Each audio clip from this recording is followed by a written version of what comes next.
Good morning, distinguished guests, partners, colleagues, ladies and gentlemen.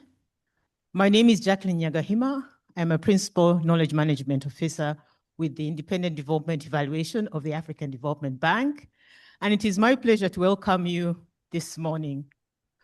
On behalf of the organizing team, I'd like to warmly welcome each and every one of you, and thank you so much for joining us for this 5th session of the Evaluation Week, titled Evidence for Climate Action in Africa, Scaling What Works Across Borders. Before we begin, allow me to share a few housekeeping announcements.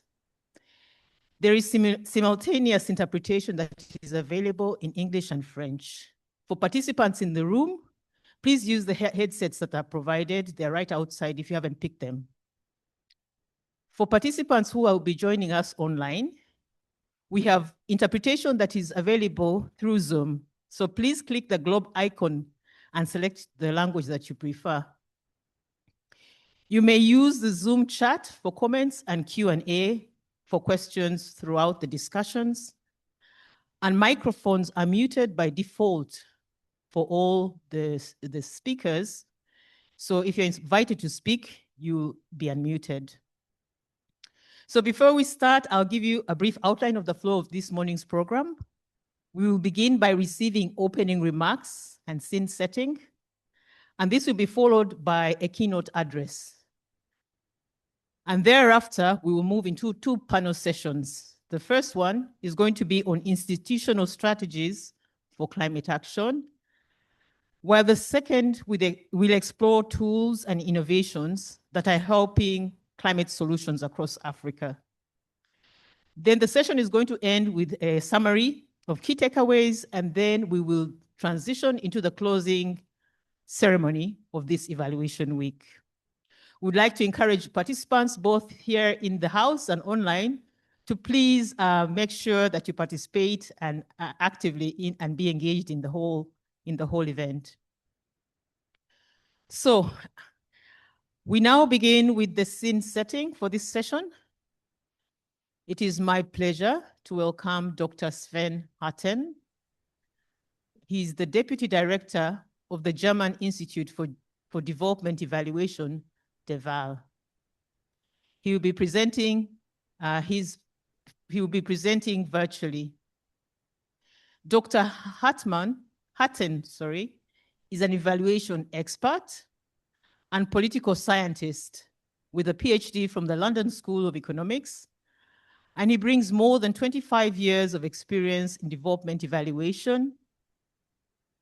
His work spans climate change, green energy, mobile financial services, and international development, with extensive field experience across Africa and the Global South. Ladies and gentlemen, please join me in welcoming Dr. Sven Harten for the opening.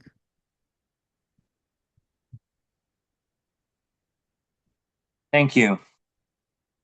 Excellencies, esteemed colleagues, mesdames, messieurs, chers partenaires, delegates, all protocols observed. Good morning.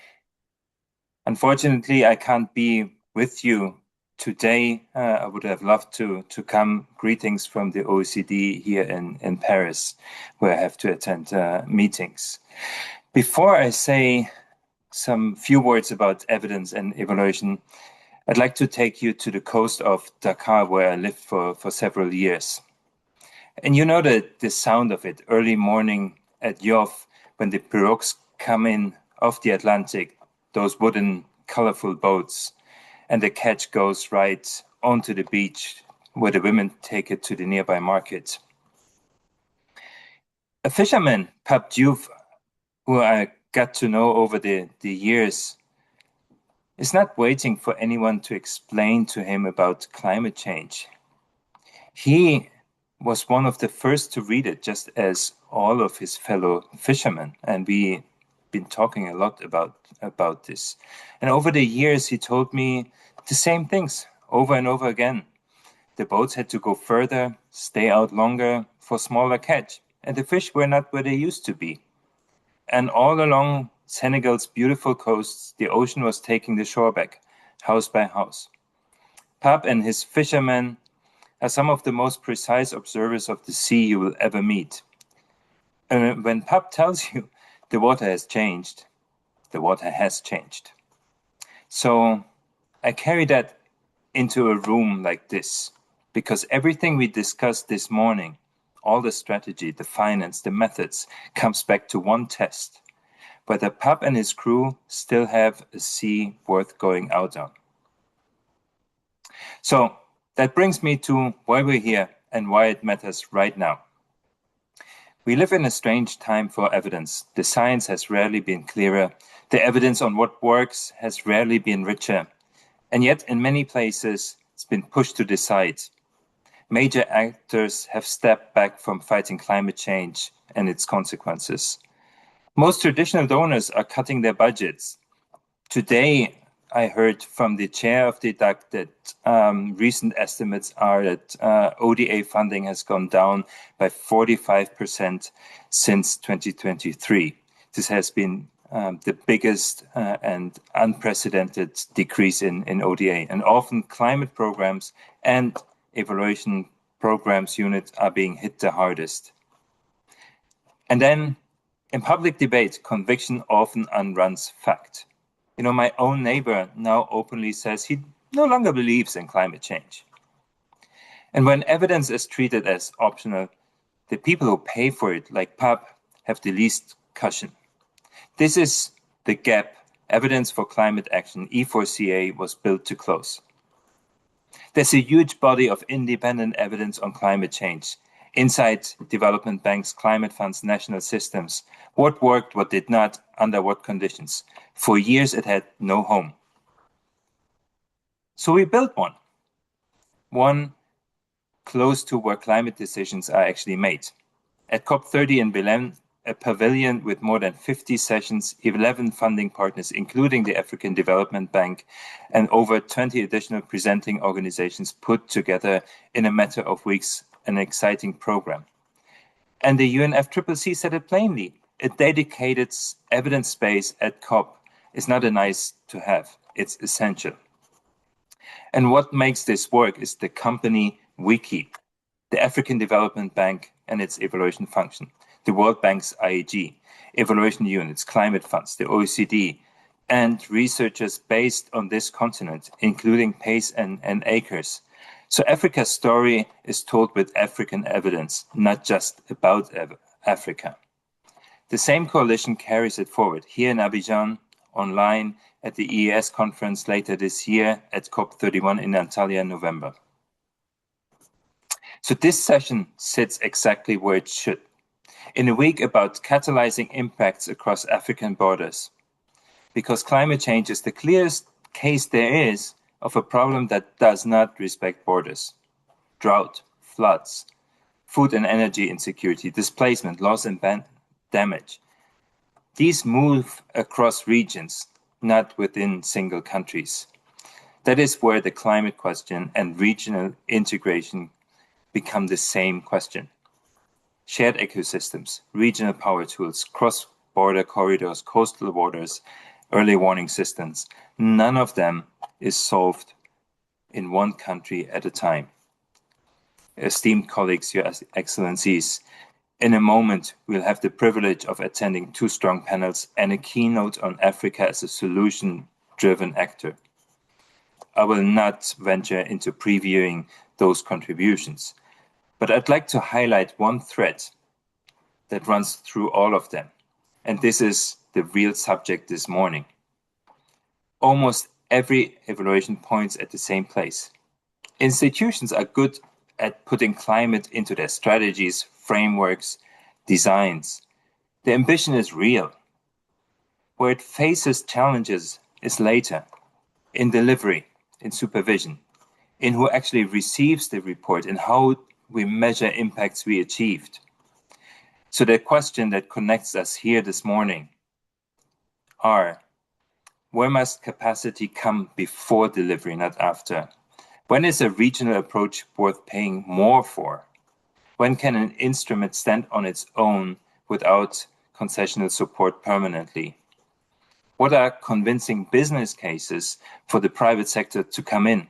And how can we achieve more real change for the people's life with less resources?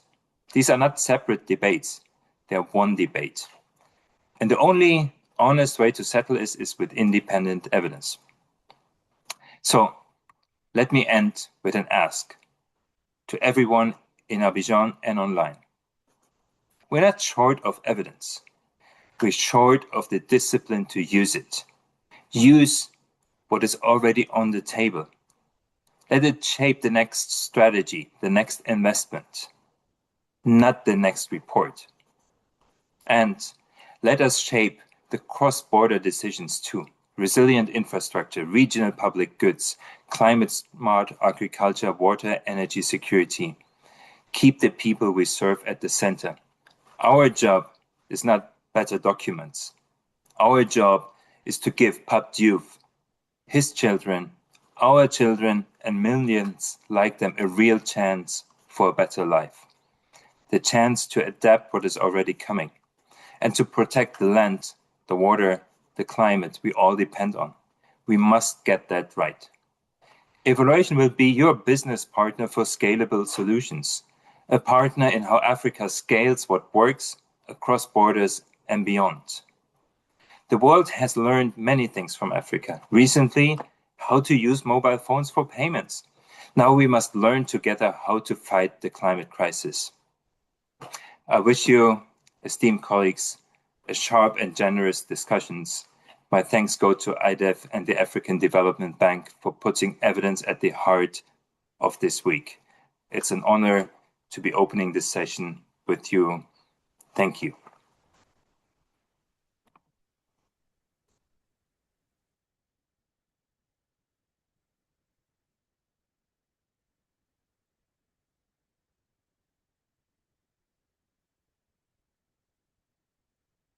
Thank you so much, Dr. Hatton, and for setting the stage for this session, and really letting us know that climate change is already affecting the lives of real people here in Africa. Also, it's very heartening to know that there's a lot of good evidence that's available that has been put together by the Evidence for Climate Action group. And so what we really need is coordinated regional action to ensure that this evidence informs better decisions that deliver real results and scalable solutions that improve the lives of our people. Thank you so much. We would now like to move to our keynote address. It is my pleasure to introduce Dr. Kevin Kariuki. He is the Vice President for Power, Energy, and Climate and Green Growth at the African Development Bank. Since joining the bank's senior leadership team in 2020, Dr. Kariuki has led efforts to accelerate sustainable energy access, climate resilience, and green growth across Africa.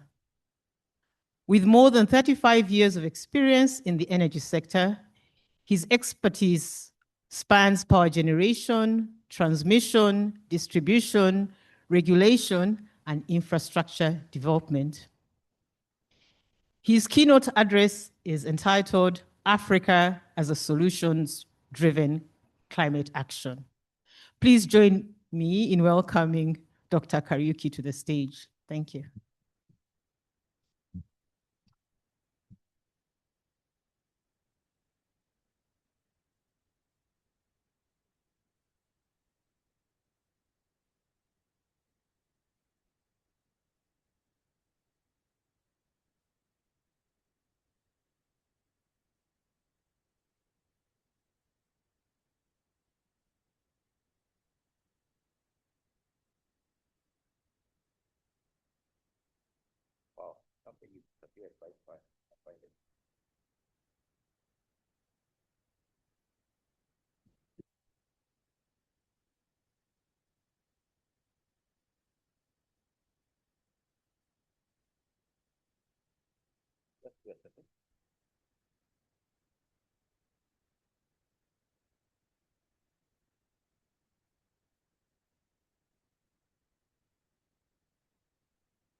Thank you very much.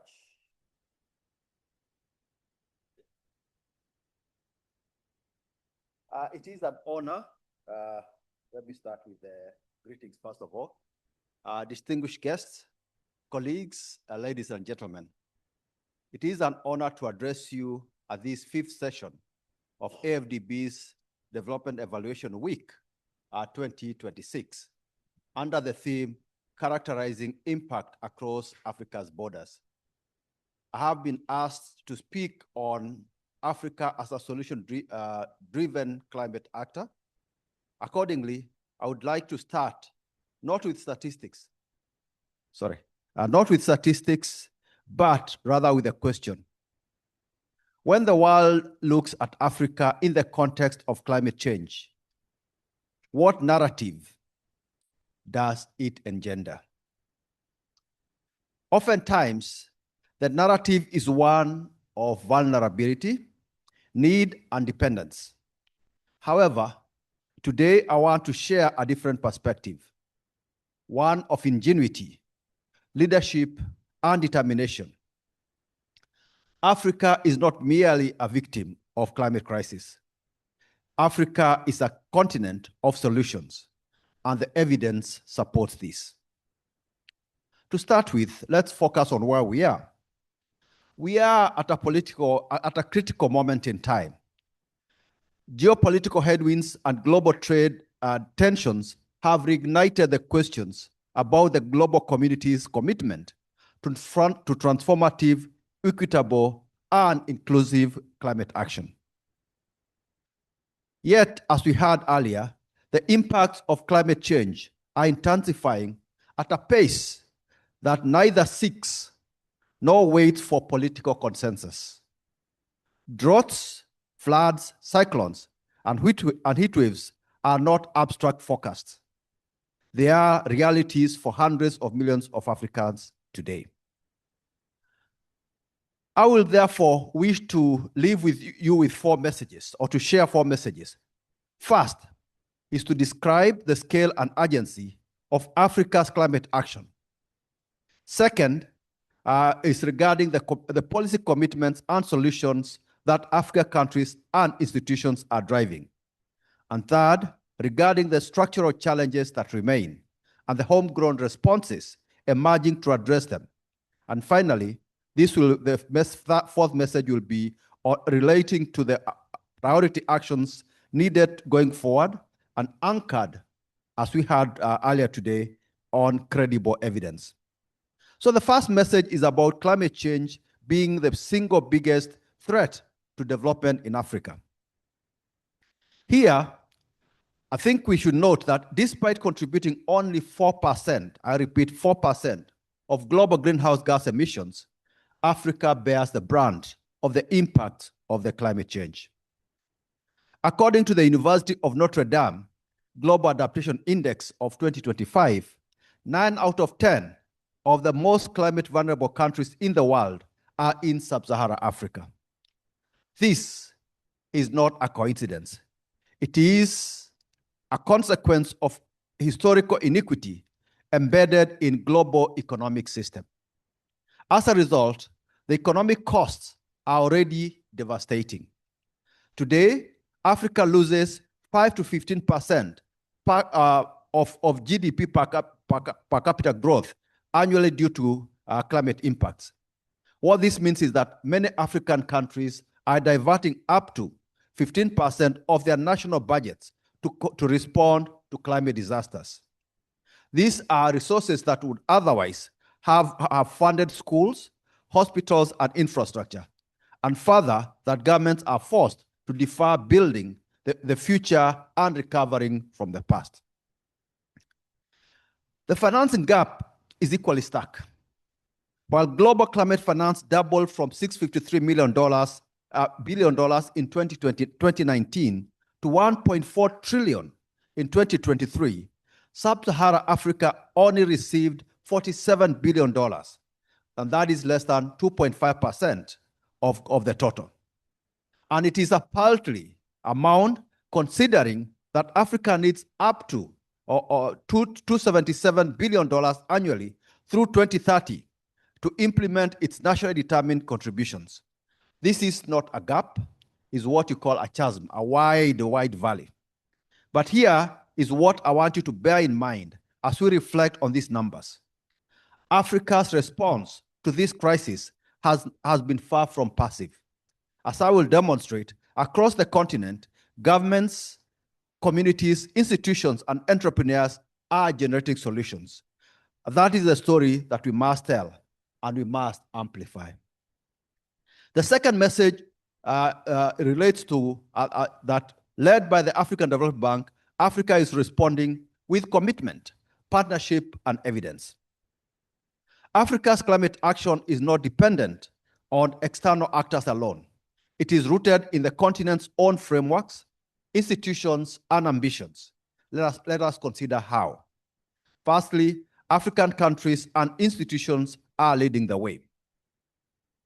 The African Union's Agenda 2063 provides the continent's long-term socio-economic blueprint, explicitly embedding climate resilience, clean energy, and green growth as the continent's central pillars of development. Individual African governments have translated these continental ambitions into national climate strategies. Rwanda has made climate resilience a core pillar of its Vision 2050, while Kenya's nationally determined contribution commits to a 32% emissions reduction by 2030. At the same time, Morocco has positioned itself as a continental leader in solar energy with ambitions to export clean power across the regions. Across West Africa, the Great Green Wall Initiative is an Africa-led movement to restore 100 million hectares of degraded land across the Sahel and represents one of the most ambitious nature-based solutions in the world. These are not blueprints. These are actions and implementation grounded in evidence, tailored in local realities, and driven by an African agency. And that agency, I'm sure you know of it, and that's, I refer the centrality of the African Development Bank that is evident. As Africa's premier development finance institution, the African Development Bank plays a critical catalytic role, but always in partnership with African governments and institutions, not in place of them. Our interventions are designed to amplify what African actors are already doing, leveraging evidence to ensure that every dollar invested delivers maximum impact. Let's first of all look at our commitment to adaptation. Building climate resilience in Africa's is Africa's most immediate priority. The bank has responded with purpose-built financing instruments and interventions as demonstrated by the following. In 2020, the bank committed to allocating 40% of its resources as climate finance and achieve parity between mitigation and adaptation finance. Last year, I'm pleased to advise that the bank allocated 54% of its investments as climate finance, of which 58% was for adaptation finance. I'm pleased to note that the bank was the first MDB to achieve parity between mitigation and adaptation, which it has since consistently surpassed in favor of adaptation. Of course, we have the climate action window established in 2023 and operational in 2024 with $442 million in mobilized funding, directly financing transformative adaptation and mitigation projects across the 37 ADF countries. Critically, the projects prioritized under the climate action window were identified through a systematic evidence reviews of what adaptation approaches work best in the African context. But then we have the adaptation benefits mechanism. The first, and yes, I will emphasize, the first UNFCCC recognized non-market approach under Article 6.8 of the Paris Agreement, specifically designed for adaptation and generates cash flows for adaptation projects, drawing on lessons learned from previous clean development mechanism under the Kyoto Protocol. And I say this is truly a testimony of what you can achieve because this was developed here at the bank. Standout examples of adaptation projects include the Great Green Wall that I mentioned earlier that seeks to address or to rehabilitate about 100 million hectares of degraded land. Then we have the bank's Technologies for Africa Transformation Program, which we fondly call as just TAT, which has transformed Ethiopia to be a net exporter of wheat by 2023, having spent about $1 billion in wheat imports in 2018. In other words, in 5 years, we were able to transform Ethiopia from a net importer of wheat to one that is a net exporter of wheat. Another example is the Resilient Agricultural Value Chains development in DRC, which will develop 5,500 hectares of irrigated rice farms with 63 solar water pumping systems and drinking water infrastructure. But beyond adaptation, we are also looking at mitigation. And although Africa is low-emitting continent with the lowest per capita emissions, contributing to just 4% of global emissions as alluded earlier, the bank is committed to ensuring the continent remains low-emitting. Some actions by the bank include the Desert to Power Initiative, co-developed with Sahelian governments that aims to develop 10 gigawatts of solar energy capacity across the Sahel, providing clean power to 250 million people.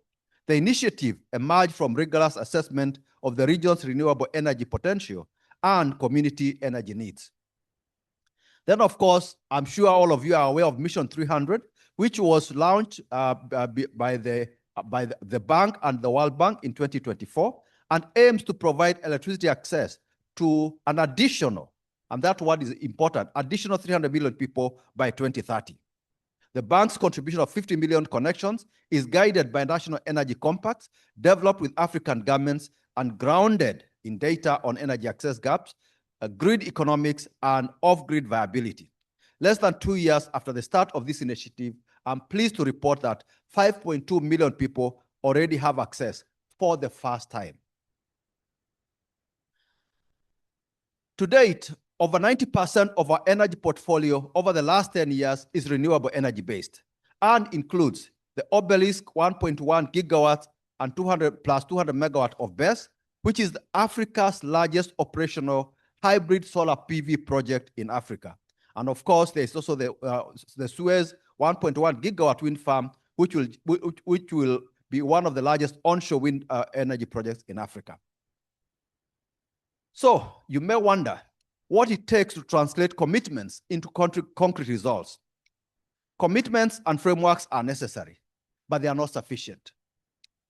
Translating these ambitions into results requires 3 things, above all, from African countries and institutions. The first one is domestic resource mobilization and policy reform. African governments must continue strengthening the enabling environments that attract private and public climate investments, including transparent regulatory frameworks, carbon pricing mechanisms, and green public procurement. Then, of course, we have the South-South knowledge exchange. African nations must have much to learn from one another.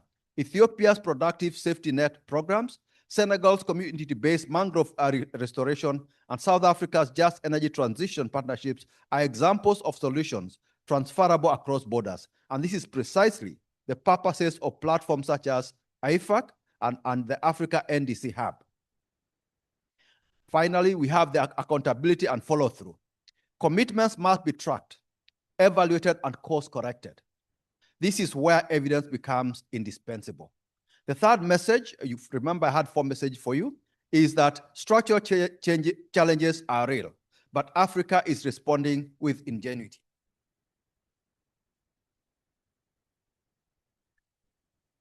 Africa faces systemic barriers that no amount of goodwill can wish away. Technological and capacity gaps, political risks, financial system vulnerabilities, migration pressures, high cost of capital, weak project pipelines, private sector underinvestment, debt distress, and the list goes on. The insurance protection gap is particularly alarming. As climate risks intensify and premiums rise, some insurers are withdrawing from high-risk markets, leaving the most vulnerable communities without protection precisely when they need it most. Africa currently receives less than 3% of the global climate finance, as I alluded earlier, while requiring $53 billion annually in adaptation finance alone. And yet only about just $13 billion flows in, which is less than 25% of what is needed. But let's be unequivocally clear. Africa is not standing still. Against these headwinds, Africa institutions are engineering innovative and context-appropriate solutions. Let me share with you 5 Africa-designed solutions closing the protection gap. The first one is what you all, I'm sure most of you know, the Africa Risk Capacity. These are specialized agency of the Africa Union. ARC provides parametric insurance and contingency financing to African governments. Since its inception, ARC has provided coverage to millions of people and disbursed hundreds of millions of dollars in rapid climate disaster response, reducing the lag between disaster recovery from months to actually days. Then you also have the Africa Climate Risk Insurance Facility for Adaptation, or ACRIFA as we call it. This is designed to expand affordable insurance to smallholder farmers and climate vulnerable communities. ACRIFA is building the climate risk data infrastructure that markets need to price risk accurately and offer coverage where it has never reached before. The third is the index-based livestock insurance in Kenya. Developed with the pastoral communities, this program uses satellite data and vegetation indices to automatically trigger payouts when drought conditions are detected without requiring claims assessment. It has transformed risk management for communities whose livelihoods depend entirely on their herds. This is an African innovation at its best. I'm sure many of you would have had the room to run a securitization initiative, which by using synthetic securitization, has freed up AfDB balance sheet capacity and unlock additional resources for Africa climate investments, a sophisticated financial engineering solution to a structural capital constraint. Then, of course, we have the Africa Guarantee Platform and the Africa Disaster Risk Financing Program, ADRIFI. This instrument de-risks investment and provides sovereign disaster financing, crowding in private capital to fill gaps in public finance that public finance alone cannot bridge. These, colleagues, are Africa-designed responses to African realities, developed with rigorous attention to local context, evidence, and community needs. Closing the protection gap further demands continued regulatory strengthening, expanded public-private partnerships, investment in climate data systems, and scaling of inclusive insurance models. And the final message, which I'm sure will resonate well with most of you here, is that evidence must be the compass for Africa's climate action. And this is the most important and underappreciated enabler of effective climate action, incontrovertible and impartial evidence. We are gathered here at an evaluation week. That is no coincidence. In the climate space, where resources are desperately scarce and the stakes are existential, we cannot afford to invest approaches that do not work. We cannot replicate failures at scale. We cannot allow good intention to substitute for rigorous analysis of results. We heard today of warning about the threat of misinformation and disinformation, the urgent need for credible, transparent, and reliable data. Nowhere is this truer than in climate action. Climate policy debates are increasingly contested. Competing narratives about what works, what does not, and who should pay are shaping decisions worth trillions of dollars. Without robust foundational evidence, we risk designing programs based on assumptions rather than realities, and scaling interventions that work in one context but fail in another, thereby losing the trust of communities we serve in the process. What would entail evidence-informed climate action? I'll offer the following suggestions. Strengthening national climate funds with independent governance and monitoring frameworks so that climate resources are disbursed transparently and results are rigorously tracked. Accordingly, direct access entities that connect countries to Green Climate Fund, Adaptation Fund, the Climate Investment Fund must be supported with fiduciary evaluation capacity to demonstrate impact. Another is that integrating evaluation into the design of climate programs, not as an afterthought, but as a core component. We should be asking, what would we need to observe to know this intervention is working? What are the plausible pathways of change? Who are the beneficiaries, and how will we know when we have benefited? Who has benefited? Of course, we also want to invest in Africa data and knowledge infrastructure. Too often, climate decisions are based on data collected by others and modeled on other contexts. Africa needs its own high-quality, disaggregated climate and socioeconomic data systems, backed by analytical capacity to generate locally relevant evidence. Then we must leverage foreign direct investment, not just for capital, for technology transfer and knowledge. The African Development Bank is committed to this evidence-based agenda. Our new 10-year strategy, 2024 to 2033, places a premium on learning, evaluation, and knowledge management. We are investing in systems to track not just project outputs, but long-term development outcomes. And we are committed to sharing what we learn, including our failures, because honest evaluation is a public good. I'm coming to the end. Let me close this with a story I want the world to tell about climate change. It is not a story of victimhood or dependency. It is a story of a continent that, despite contributing the least to the problem, has shown great ingenuity in responding to it. Of farmers in Kenya who can insure their herds using satellite data.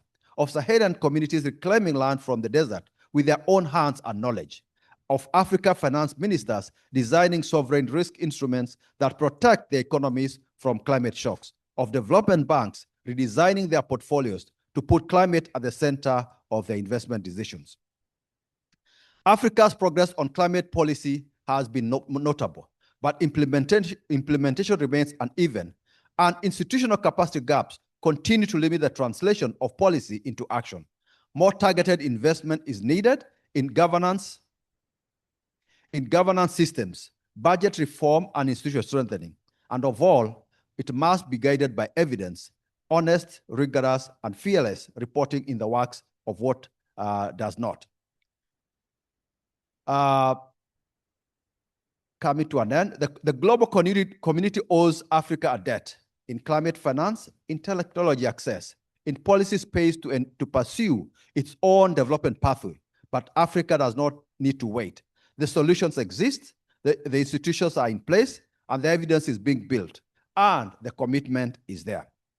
What we need now is to resolve that, to act at the speed and scale the crisis demands, with African agency at the center, credible evidence as our compass, and the conviction that a prosperous, climate-resilient, and integrated Africa is not just possible. It is necessary, and it is already underway.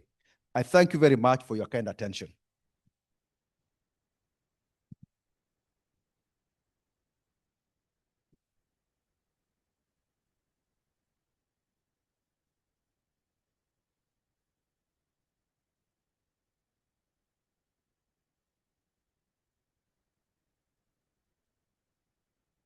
Okay, I'd like to first of all start by thanking you very much, Dr. Kariuki, for the insightful and inspirational address that you've given us.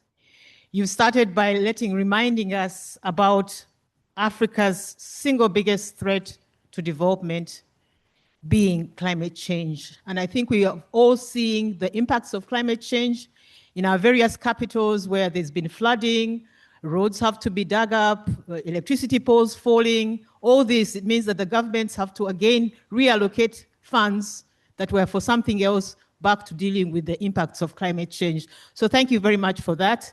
And also for illustrating to us that actually the African homegrown solutions for climate mitigation and adaptation.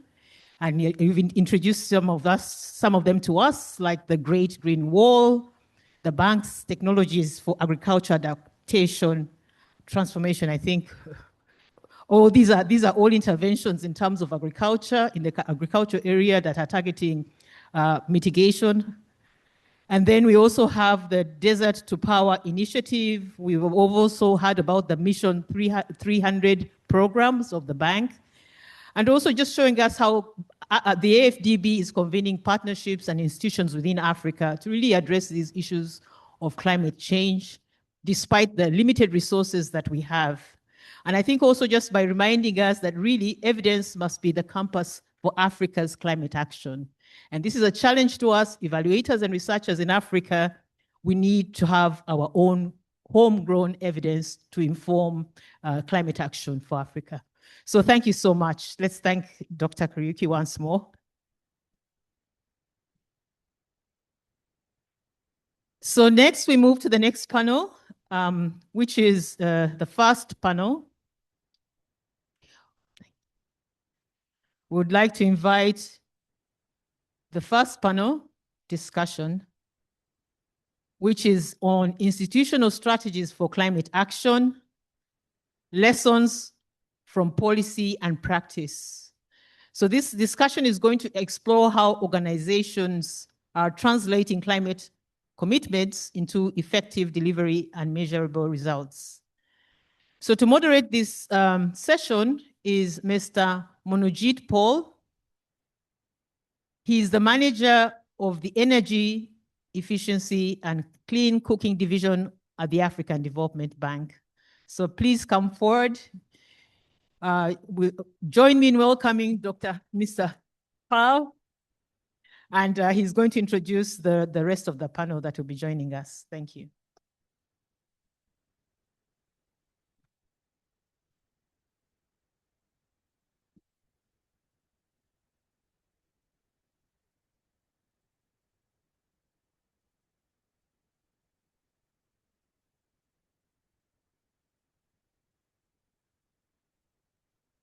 Good morning. Do you hear me clearly? Good morning. It's my pleasure to introduce the rest of the panel. I hope we're spanning time zones. We have Garrett Kilroy, Principal Evaluation Specialist from the Asian Development Bank. Garrett, are you online? Yes, thank you, Manojit. Nice to be here. Thank you. It's late your time, I think. And on the other side, we have Dr. Maria Fernanda Rodrigo, Economics Lead Specialist at the Inter-American Development Bank. Maria, are you with us? Hello, good morning. Good morning. Yes, it's early for you. So we're spanning time zones. Thank you for these sort of inconvenient slots. And here in the room, we have my colleague, Dr. Robert Ocheng Mugabe, who's with the bank's Climate Change Department. Robert, please.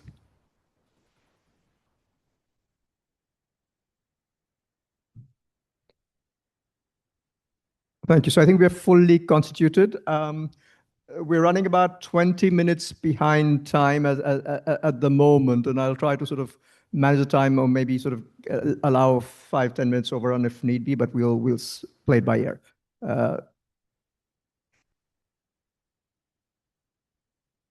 Let me start with you, Garrett.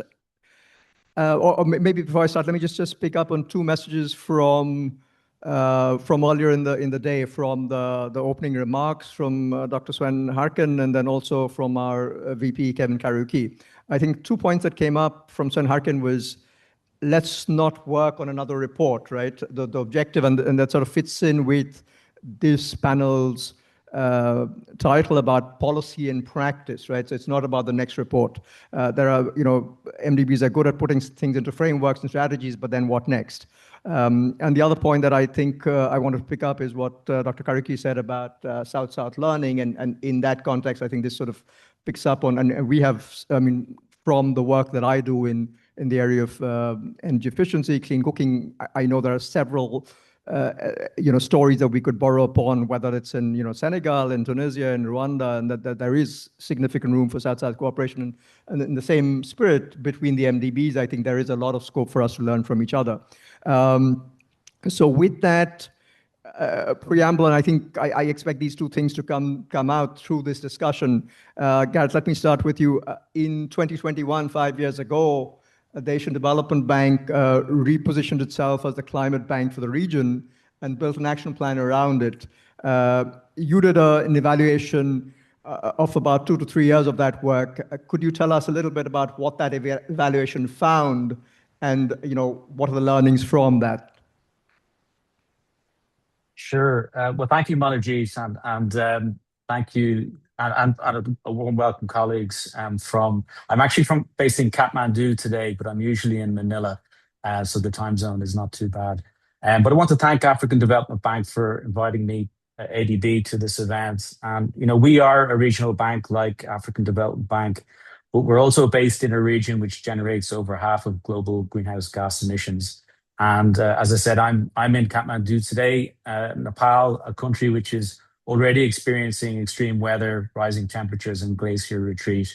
And many communities in our developing member countries are already suffering climate impacts, like how Sven described the fishermen in Senegal in his remarks. So there are serious consequences for action and inaction for our region and the wider world. Most of my remarks are drawn from the topical paper that you mentioned, but also on an earlier thematic evaluation we did in 2021, looking back in the previous decade. But I'll start with our key message from that topical paper, which resonates well with the two previous speakers. And it was for ADB to go beyond climate finance targets and focus more on climate outcomes, learning, and knowledge. And I'll come back to some of those points in my remarks. So just maybe first on strategy, it's true, ADB has ramped up its climate ambition in the run-up to the Glasgow COP, and the headline target was that 100 billion climate finance by 2030. And since then, we saw greater coordination on climate across ADB and the establishment of the climate change action plan. Both of those activities were recommendations under our thematic evaluation. More recently, we've seen the midterm review of Strategy 2030, which is ADB's corporate strategy, which confirmed the 100 billion climate finance target and included a new volume target of 50% of total lending to climate by 2030. So these financial targets do act as an incentive. We see that in the pipeline. But as I will indicate in a moment, they also risk becoming a goal in their own right and can potentially diminish attention on climate results for our communities in our developing member countries. And just finally on strategy, and linking back to the conference theme, we also saw some regionally focused climate action, such as a climate action roadmap for Central and West Asia, which allows for more tailored responses to different policy contexts and economies. Just a few comments on staffing in terms of how the ADB has shifted. And we noticed a significant uptick in climate hires, over 80 climate specialists over the 3 years that we looked at. And this was also accompanied with targeted training and guidance notes to support project preparation assessments on things like Paris alignment, climate risk vulnerability, and the climate finance assessments. However, we found that the climate expertise was not being sufficiently mainstreamed across ADB's operations. Most of the new hires were housed centrally in a supporting department in headquarters, and they took some time to get up to speed on ADB's business processes. But more recently, many of these staff have been outposted to our resident missions and to sectors department, where they are really needed to guide investment design and country dialogue on climate. Aside from the new hires, we also saw a gap in focused training of existing staff, so existing operation staff, to help them develop their climate solution skills tailored to their sectors. And then finally, we saw a major gap on climate support for private sector operations. We only had one new international hire over that same period for non-sovereign. So there was a gap there. Finally, just on operations and what has been achieved, we found that ADB's portfolio is on track to achieve its climate finance targets. Indeed, some of these targets have already been met. There was a target for 75% of operations to be tagged climate by 2030. This was already met in 2023. And in 2025, 51% of total lending volume was climate finance. So we've already exceeded that 50% target 5 years early. So this progress is very welcome, and ADB should be congratulated for these efforts. However, as ADB gets closer to meeting these climate finance targets, it needs to be able to demonstrate how this finance is delivering climate outcomes for its developing member countries. And this gets back to our main message from the topical paper. What climate outcomes will we achieve for the 100 billion of climate finance by 2030? And just a few points on what we found in the topical paper from an evaluability point of view. At the country level, we found that the intentionality of country strategies has improved. We see greater attention to climate in the results frameworks. Also, many country strategies now have a specific country climate plan. At the project level, things have improved, particularly for mitigation, where about 70% of mitigation projects have at least one outcome indicator related to climate. And for adaptation, it was lower at 30%. So there's more room for improvement there. And then my final comment is really just before I hand back is on a learning loop gap. So we're finding evidence of innovation and good practices in the portfolio, but this information, this knowledge has not been captured and curated in a systematic way. And similarly, ex ante, there's a lot of work on project preparation, climate assessments that are not curated centrally or not evaluated at completion. So there's a message here for both self-evaluation and operations, and also ourselves in independent evaluation to enable these ex-ante climate assessments to be evaluated when the projects close. And then finally, the learning loop between origination and completion needs to be shortened. It's the average lifespan of an ADB project is about 6 to 7 years, and then our evaluation comes in maybe a year after that, and it's too long, really. We need, at midterm, we need to be starting to feeding back these lessons and learnings on what's working to operations. And then finally, just to reflect on the conference team, the climate knowledge on what has worked well needs to be better disseminated to support wider scale up across borders, whether they be country borders in our own region or between regions. And I'll stop there, and I'm happy to follow up on these points. Thank you.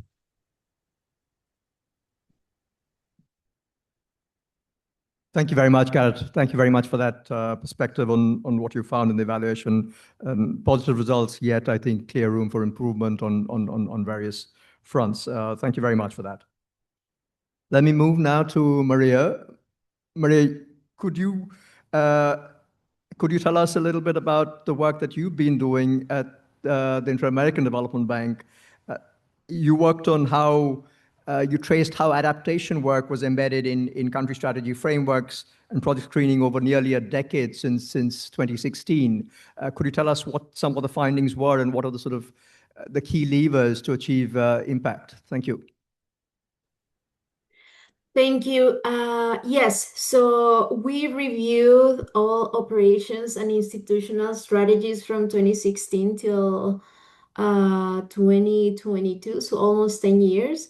And what we found is that the IDB group, the Inter-American Development Bank group, had clearly increased its institutional attention to adaptation by embedding climate consideration in most sector framework documents and country strategies. But actually, these strategic commitments did not really systematically translated into operational measures. Even though, although the IDB group has achieved its yearly commitments on climate finance, what we saw is that even though strategies, financial and climate finance was being met at the operation level, everything almost was staying at the diagnosis level. So this was the main finding in terms of our country strategies and sector framework documents. In terms of what was the most effective lever, as you mentioned, what we found is that sustained long-term and multi-instrument engagement that links diagnosis with policy dialogue and technical assistance was the most effective. So we found that adaptation was weaker when strategic intent stayed upstream, so at the level of diagnosis, and they were not followed by implementation or by further operations. However, it was stronger when support took the form of concrete, well-sequenced adaptive investments and effective shock response instruments. We have several examples in the region that follow this coherent programmatic approach to adaptation. So our recommendation is to strengthen these linkages between strategic planning and operations, and to enhance these synergies between different types of adaptation interventions, such as anticipatory, adaptive, and absorptive. That's what we found that was the most effective lever.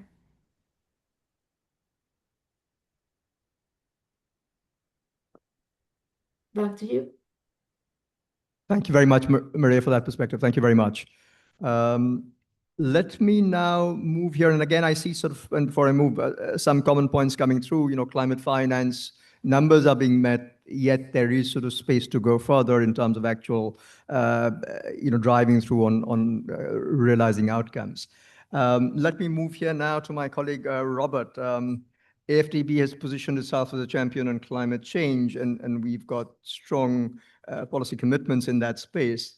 Yet I think the evaluation from IDEV finds some gaps. Could you try and tell us how we, what the gaps are and potential implications thereof? Thank you. Yeah, thanks, and good morning to all participants present. Yes, we had the evaluation. I remember very well the evaluation was for the period 2008 to 2018. That is, we are now almost 8 years later or 7 years later. Some of the things that the evaluation found, if I recall from the question was, is that there was limited focus on mitigation. There was little tracking at implementation, what was actually agreed at the design stage. And of course, some elements of inconsistency in what constitutes climate resilient infrastructure. So I must also mention that during that period, I was privileged to be part of the team that was looking at the evaluation report and trying to make comments and prepare management response. Now, on the limited focus on adaptation here at the bank, I think Dr. Kariuki responded to all that. So maybe I don't need to repeat. But just to put things into context, at the risk of repeating some of the things that the VP said, is that all studies say that Africa is the most vulnerable continent to climate change, including the IPCC. The figures that the VP cited from the University of Notre Dame says that if you count the top 10 most vulnerable countries, 9 of them are here in sub-Saharan Africa. If you slip it, you look at which countries are most ready, you also find that most of the countries that are not ready are also found on the continent. Now, if you come to our political leadership, be it at the AU level, the African Union level, or the Committee of African Heads of State and Governments on Climate Change, they have all emphasized that for us as a continent, our priority is on adaptation. If you look through our NDCs, the so-called nationally determined contributions that we submit every 5 years to the Secretariat of the Convention, it is clear that our priority is adaptation. So as a bank and as a continental bank and the bank for the continent, we have to align with what our countries want and what our leadership wants. So it is therefore no mistake. It goes without saying, therefore, that our focus is on adaptation. You know, our new bank president, Dr. Oldeta, as one of its cardinal points, particularly, specifically cardinal point 4, on climate resilient infrastructure and value chain. So that means our focus we still focus heavily on this issue of adaptation. But that does not mean that we are doing nothing on mitigation. If anything, if you listen to Dr. Kariuki, many of the initiatives that he mentioned are geared towards promoting low carbon development on the continent, lowering greenhouse gas emissions and stuff like that. So I wouldn't want to repeat some of them, but to just know, like the current focus on Mission 300, our colleague, the manager, who is here today, Monojet, your division looks at how clean cooking and all this, and these are geared towards lowering emissions even at household level. So there is, since the evaluation, several initiatives that have been taken into account to also buttress focus on mitigation.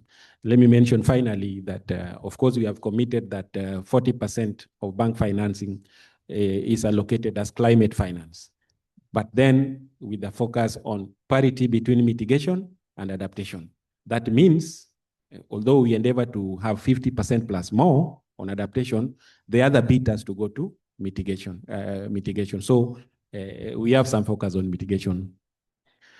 Let me come to the issue of weak monitoring post project design. Yes, many of us in the bank, we set up project task teams. We do climate risk assessment of projects, of operations. We provide measures to climate-proof investments for climate actions in those operations, and then they move to implementation. But normally, during the period of evaluation, there was little tracking of what takes place after the board approval of this. But also here, I want to report on a positive note that this has since changed. So today, we have a lot of focus on monitoring and evaluating outcomes or climate change outcomes of projects. So this has been taking place. Previously, we used to have very limited staff numbers. Climate change officers were very few, but this has changed. Again, thanks to the evaluation, I think following this evaluation, the bank was able to bring more staff. Not the number that the management wanted, but at least some officers were recruited. I must say I was one of them, to buttress the staff capacity of the bank on this issue of climate change. My colleague from the Asian Development Bank just mentioned that they have about 80 experts. Of course, we are not there, but we also have the numbers increasing. So these ones have contributed to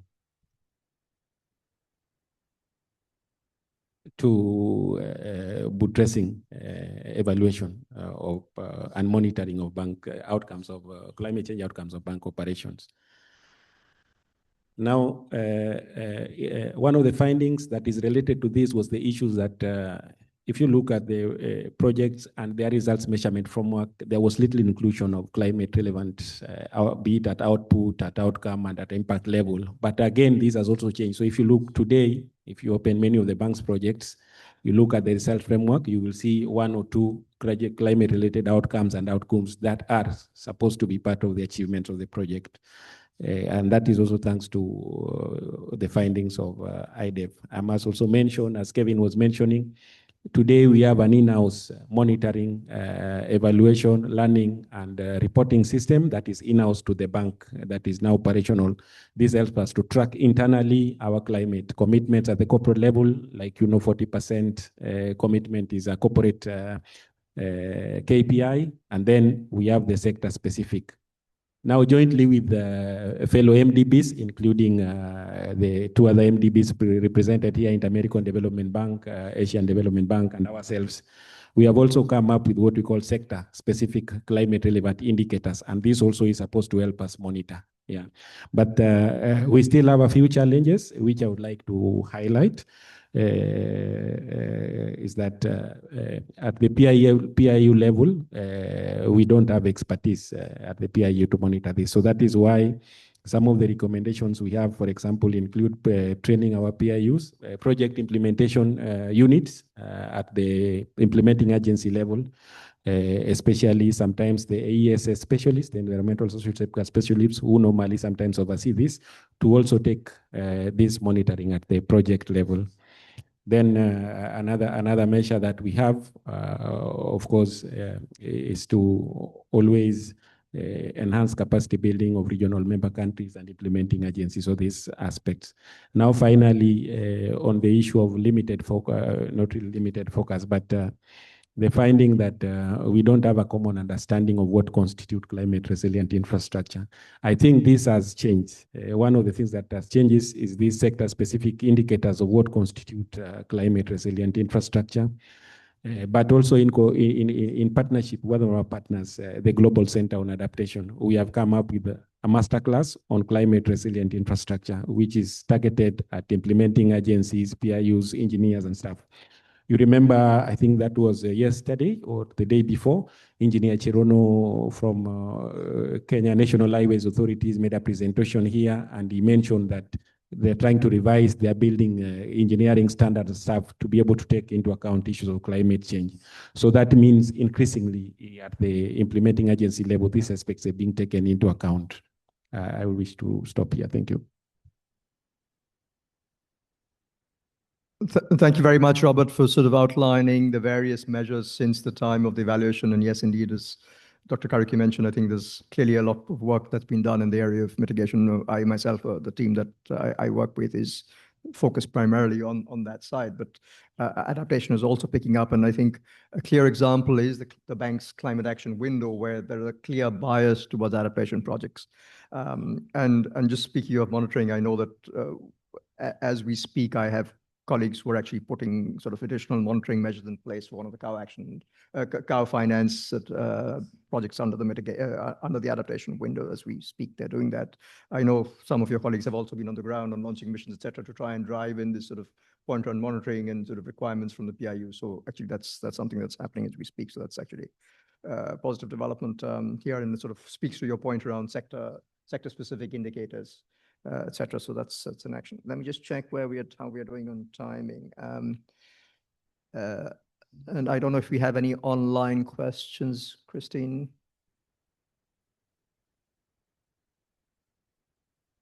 Okay, no, none as yet. Okay, so let me just maybe try a quick second round with follow-up points. Let me start with in the same order with Garrett again.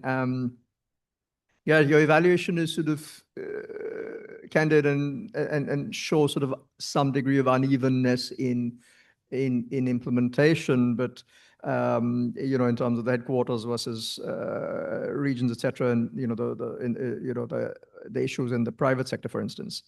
For African institutions, where I think maybe the resource constraints are greater, what sort of recommendations would you have? Yes, thanks, Manojit, and I enjoyed listening to Robert's comments on the journey that African development has had. I guess one lesson that maybe is relevant for African Development Bank is that more climate hires does not necessarily guarantee institutional mainstreaming or integration of climate considerations into operations.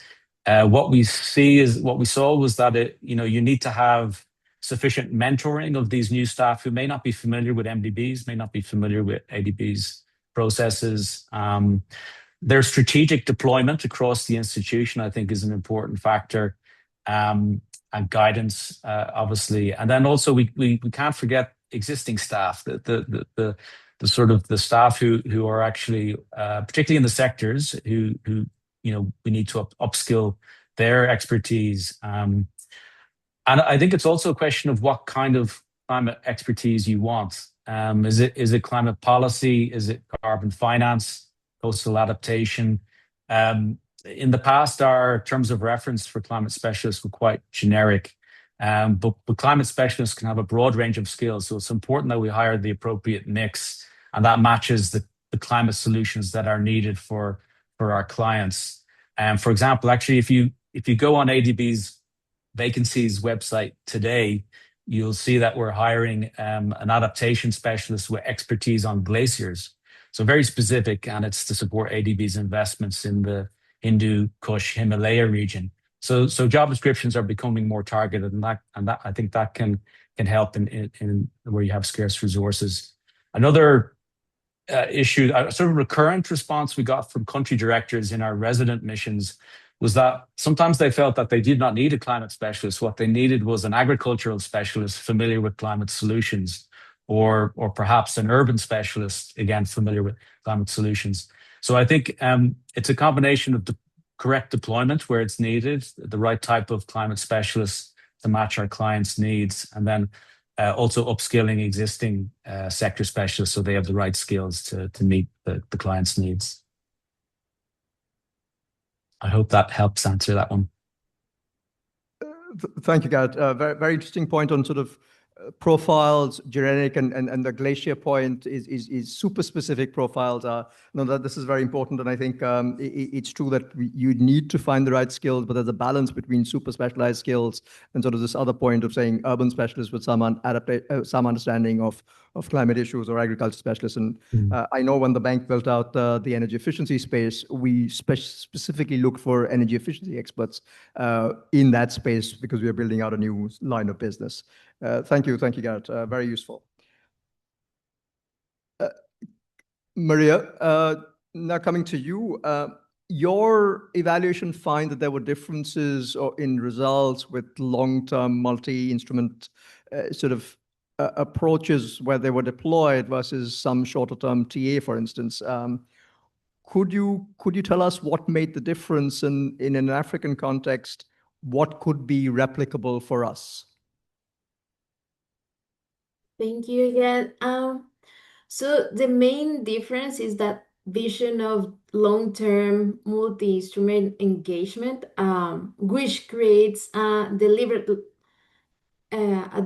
chain, while fragmented technical assistance or technical cooperation often stays at the knowledge products level. So what we found was that most of these interventions, the anticipatory interventions, show mixed results because most of them remain at the knowledge level and did not follow through with implementation of these diagnoses or use of them. So we don't even really know if that knowledge that was produced was being used. So these diagnosis studies, the institutional advice or isolated technical cooperation can be useful, but only when you follow through on financing or policy implementation, execution support, that has more of a chain effect. By contrast, when engagement combines different instruments over time, it could move from understanding risk to changing policies or systems to financing resilient assets and to finally managing shocks when they occur. And this is exactly the logic behind our recommendations to management to strengthen the synergies between the different types of interventions for adaptation, anticipatory and adaptive and absorptive, which is consistent with what the IDEV group understands for climate and disaster risk finance. So those were the main differences. And having in mind that adaptation is context-based, I would say that it could be replicable in terms of the approach that is being considered to countries. So the push would be for a country-led programmatic approach to move beyond fragmented short-term interventions. And I believe this could be replicable in the African context. Back to you. Thank you, Maria. Thank you very much for that perspective. And yes, indeed, I think in the bank, and not necessarily in the area of climate change, but in general, on the sovereign side, we're trying to move towards multi-tranche framework projects where I think we can, embed, in a sort of core investment project, embed maybe the beginnings of a more detailed climate change piece, and look to implement that later, and that takes us to the point of actual results rather than just being a report that sort of gets stuck. Let me just check in on time. Yeah, we're 10:20. This is a scheduled time, but I think we have a coffee break, so we can probably take another 5 minutes. And any questions that might have come in from the audience. Robert, you talked about, now I think, you talked about monitoring indicators and, that's falling into place. I think at the level of supervision, maybe this is still an issue. Again, maybe this is probably live and it's changing, but what do you think would sort of, what innovation do you think would sort of change or ensure that we're able to get from these indicators, proper supervision to results ultimately? Yes, yeah, thanks. So I have a couple of suggestions on this. Of course, evaluators in the house can remind me, you normally say what is counted counts and what is not counted does what. There is a saying like that. So one of the strategies to first of all ensure that some of these climate change outcomes and expected impacts are in the results framework so that then they can then be tracked. To go forward, I have the following. So one is climate change consideration should be considered, first of all, upstream. By upstream, I mean at the feasibility stage. That is where you should do the so-called climate risk assessment and greenhouse gas accounting. So when you are designing the project, you have a very clear scientific evidence basis to provide climate relevant outcomes. That is one. The other one is when we do project implementation, we normally do midterm reviews and then end-term reviews, what we like to call here in the bank project completion reports. So another way to track this is to ensure that you have some elements of climate change aspects in the TORs for these kind of studies.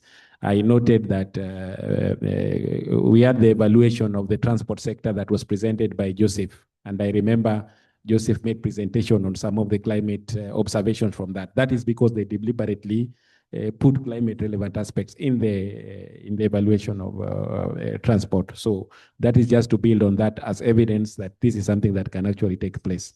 My third suggestion is tracking of climate change outcome during implementation. In the bank here, we approve around 140 projects every year. And that every year we add 140 projects to ongoing operations. So even if we have the staff numbers, it's just practically impossible to supervise all these projects. So therefore, my suggestion would be at least focus on the so-called high risks projects and have this supervised. You can do a selection by high risk. I mean, we have the CSS climate safeguard system that help us categorize projects as high risk, medium risk, and low risk. So we can at least focus on the high risk one. That is from a resilience perspective, but also from a mitigation perspective, emissions. That is, we can also focus on projects that we know are likely to generate more emissions if the measures provided to counter these are not implemented. So those would be my 3 suggestions. I thank you.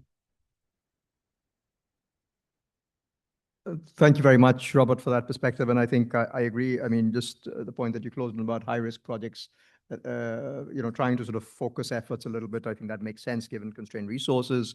And the point about sort of taking things upstream is, I think, very, very important. It's good to know that it sort of was done in the transport side and you see the results.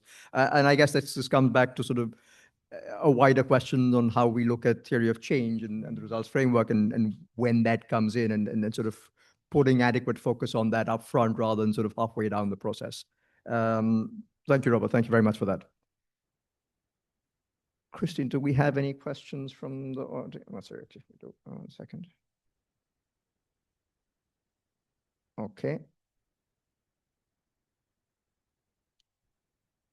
I have there's, I think, 2 questions thus far. What is your method for evaluating companies in the timber industry operating in Africa? Don't you think it's time to rationalize timber exports to protect forests and address climate change? Okay, that's one question. Well, as far as I know, Robert, I don't know if you want to come in, but from my perspective, from a business standpoint, is we are not really engaged in the timber business. That would be my, I mean, as far as I don't think of anything in our portfolio straight away. Yeah, we don't have timber investments in our portfolio, but our colleague who asked this question, I think most of our would go to Asia and Europe. And Europe, they have things like the FLEGT that they used to track timber trade. I remember Joy, Dr. Kategekwa in a presentation was talking of eco-labeling and stuff like that during markets, and this is something that can help with this. But as a bank, we are not really into this. Thank you.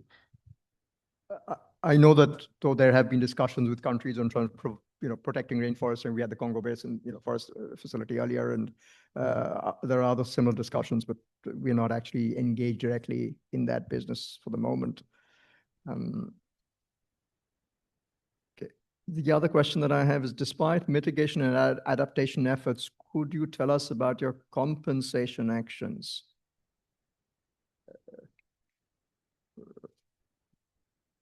It's for the bank? It's not marked, okay. But sorry, so it's open to anyone. I don't fully understand the compensation piece. I think compensation in this case would mean offsets, paying for emissions. I think that's what this means. Okay. Yeah. But let me take this. I can address that question. Yeah, so the bank has committed to align its operations with the Paris Agreement under these things, so-called BB1, BB2, BB3, BB4, and BB6. And what you have asked falls within BB6, how internal reporting, internal actions to, at the corporate level here, lower our emissions, look at it from our energy use, water, our travel, and stuff. So this is a work in progress. Internally, the bank is trying to find a way in which we can lower our own internal emissions. But we are not yet at the point of compensating. But one of the initiatives that we have in the bank that deals with this is the carbon facility. We together with ACME, we are trying to put in place a facility to help our regional member countries engage in the carbon trade. So this is still something in the pipeline that we can take up with a colleague offline or bilateral if needed. Thank you. Thank you very much, Robert. So I see actually that I was going to open this up to Garrett and Maria as well. And I see more questions coming in online. Christine, could you guide us on timing? Do we have 5 minutes more or we close? 5 minutes. Okay, we have 5 minutes. Garrett, Maria, would you like to come in on this last question, for instance, on mitigation and adaptation efforts and talk about compensation actions if that's relevant in your context? Maybe just not so much on that topic, but we just on forestry. I mean, we do have a forestry sector, both on the sovereign side and on the non-sovereign side in agribusiness. And I mean, we do look at yields in our indicators. We do look at yields, or if it's sustainable forest management, we may be looking at hectares of forest under sustainable forest management. So we do objectives-based evaluation, like all the evaluation units, and they're typically the indicators that we look at. This your question on compensation, I wasn't totally clear on that one, so I'll maybe pass on that one. That's fine. Thank you, Garrett. Maria, do you want to add something if you think it's relevant, or should I move to the next question? No, nothing on my side. Okay, that's fine. Thank you.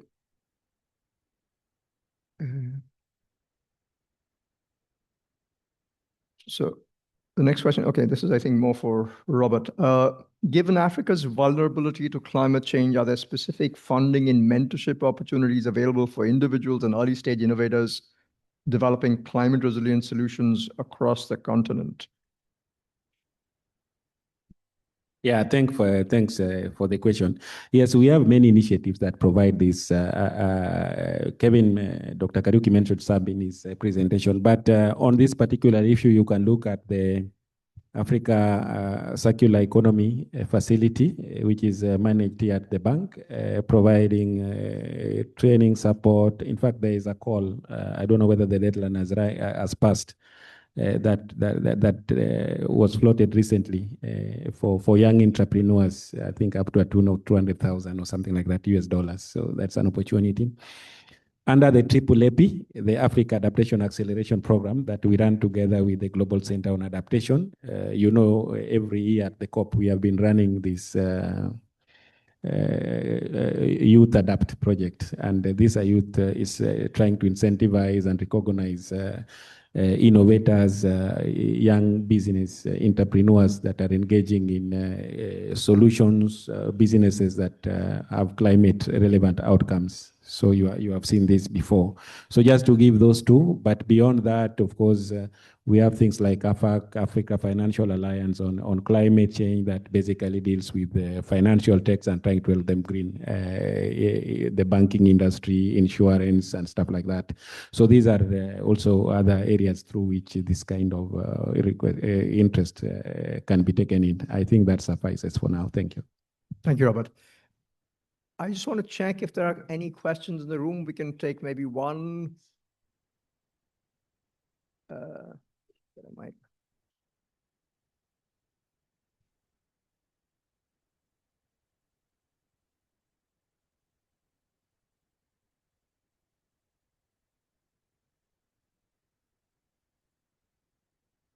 Thank you very much. It's a very quick question, a comment.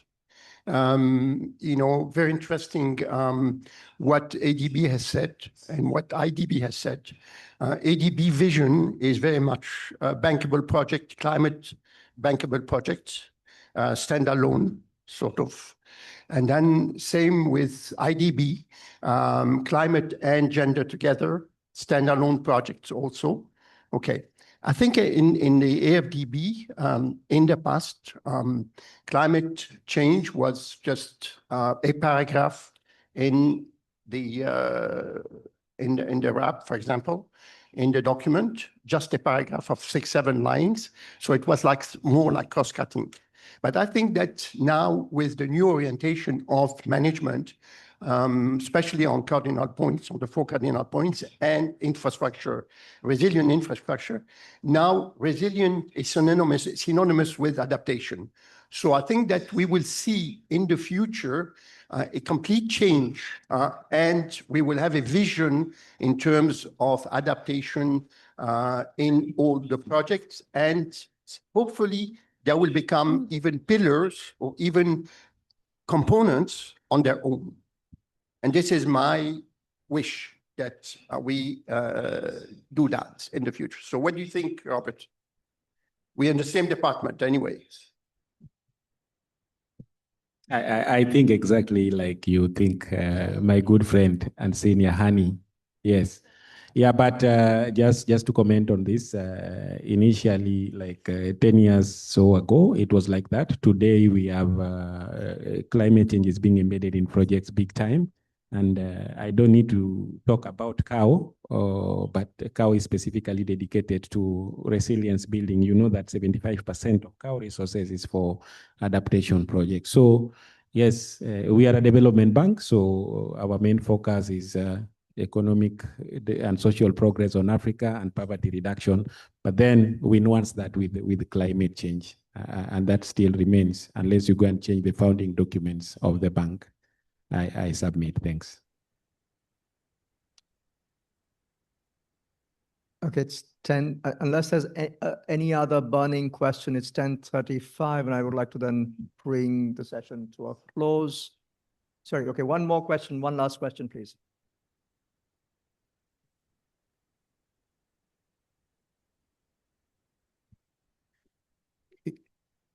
Good morning, everyone.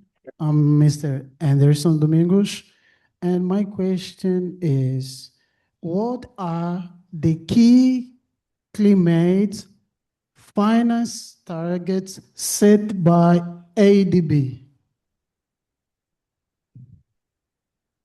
Thank you. My brother, if I hear you asking climate finance target set by ADB. Yes. Okay. Yeah, so at corporate level, our own approvals, we have committed to allocate 40% of those, the value of that approval as climate finance. And that is what we say, there should be parity. That means 50% going to adaptation and 50% to mitigation. But if you talk of it from climate finance mobilization, we don't have a target, but what we have is that we are accredited with the major global funds. So you like to call them vertical funds. That is the Green Climate Fund, the Climate Investment Funds, and the Adaptation Fund. And of course, the Global Environment Facility. We are an accredited entity. That means our regional member countries can come to us as they are accredited entity to help them prepare projects and submit to those funds. And the money is managed through us. I hope this answers your question. Thank you. Thank you very much to all the panelists. Thank you, Gareth. Thank you, Maria. Thank you, Robert. I think it was a useful discussion wherein we sort of saw the contrast between sort of and the issue that we need to think through about moving from action plans and frameworks to results on the ground. This is not a climate change point, but a general point. You know, I remember I often use this sort of the thought that's attributed to a former Prussian general, Helmut von Moltke the Elder. He used to say, you have a strategy until you reach the battleground, at which point you need to improvise and, you know, sort of adapt to be able to get results, right? Thank you, everyone. I understand there's a coffee break outside and break also, and we reconvene in Christine in 15 minutes.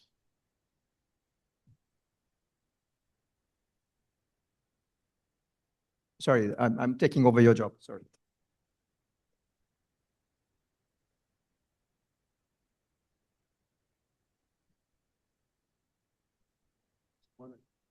Okay, we thank you so much to please give them a round of applause to the panel discussion that has just ended. They will just take a brief moment to take a photo, and please bear with us. If you can just get out for just about 5 minutes and be back, because as we started a bit late, so that we can stick to the program, we'd want to start the next session within these 5 minutes. So if you want to grab a cup of coffee, get some water, it's just right out there. Thank you. So we will be transitioning into the next panel.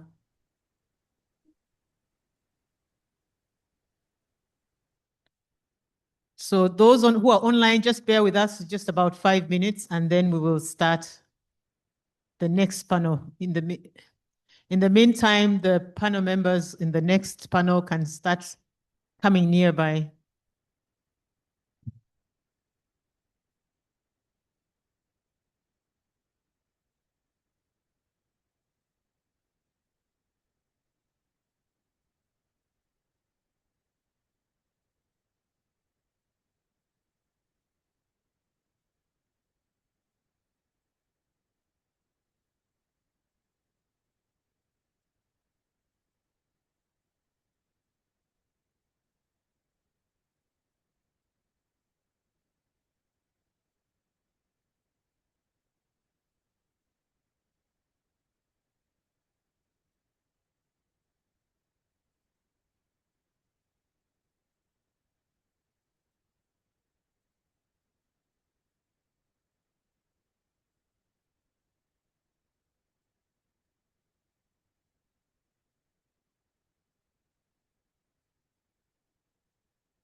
Could people start coming back into the room? If those who are outside can start coming back.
So give one or 2 minutes for colleagues to come back, and then we will start the next panel discussion. Thank you.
So we are all set to start the second panel. Colleagues who are in the room may sit down. So I'd like to welcome you all back to begin the second panel discussion.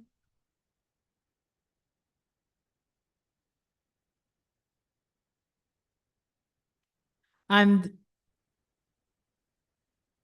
the title of our second panel discussion is Technical Deep Dive, Tools and Innovations for Climate Action. So in this session, we will be exploring practical approaches,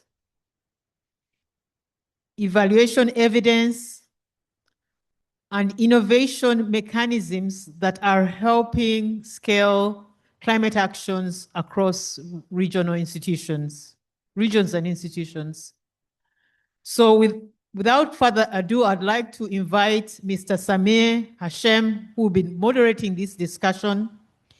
Mr. Hashem is the Director of Sector, Country, and Project Evaluations Divisions at the European Bank for Reconstruction and Development. Please join me in welcoming Mr. Hashem. The floor is yours.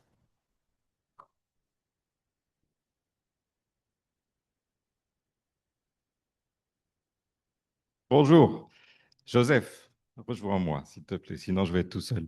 Bon, pendant que tout le monde rejoint la salle petit à petit, c'est toujours compliqué quand les pauses sont plus courtes d'arrêter le café. Donc, tout le monde de la salle va se remplir. Donc, merci pour l'introduction, Jackie. Il y a une première discussion qui s'est portée plus sur les aspects institutionnels, les politiques. Là, on va plutôt regarder, comme Jackie vient de le dire, les outils, les innovations, vraiment les approches, qu'est-ce qu'on fait, l'action au niveau de climate change. Donc, au niveau du fonctionnement de ce second panel, avec un temps qu'on va essayer de tenir, mais qui est relativement limité, je pense qu'on a 1 heure, la façon dont on va procéder, c'est une suite de 3 présentations qui vont être très courtes, 6 à 8 minutes, disons, sur 3 sujets très spécifiques en fait d'action sur la base, 3 sujets portés par des évaluations, mais trois aspects très intéressants, très spécifiques qui sont la scalability. Là, j'ai essayé de jongler entre le français et l'anglais, mais la réplicabilité, je suppose, les aspects de capacité qui sont extrêmement importants, et enfin les aspects d'impact, mais en fait, quand on parle d'impact, aller quelque part au-delà des résultats des projets, des interventions particulières pour atteindre un impact plus systémique, un impact équitable. Et donc, pour ces interventions, j'ai la chance d'avoir un panel de collègues de différents groupes d'évaluation qui est très, très riche et très intéressant. Je vais commencer par une introduction très, très courte avant de laisser la parole aux panélistes. Étant donné que tous les panélistes sont anglophones, je vais me permettre de passer à l'anglais pour les présentations. So, in the panel, we'll have first presentation from Sitabiso Gandour. Well, so correct me, please, for the pronunciation.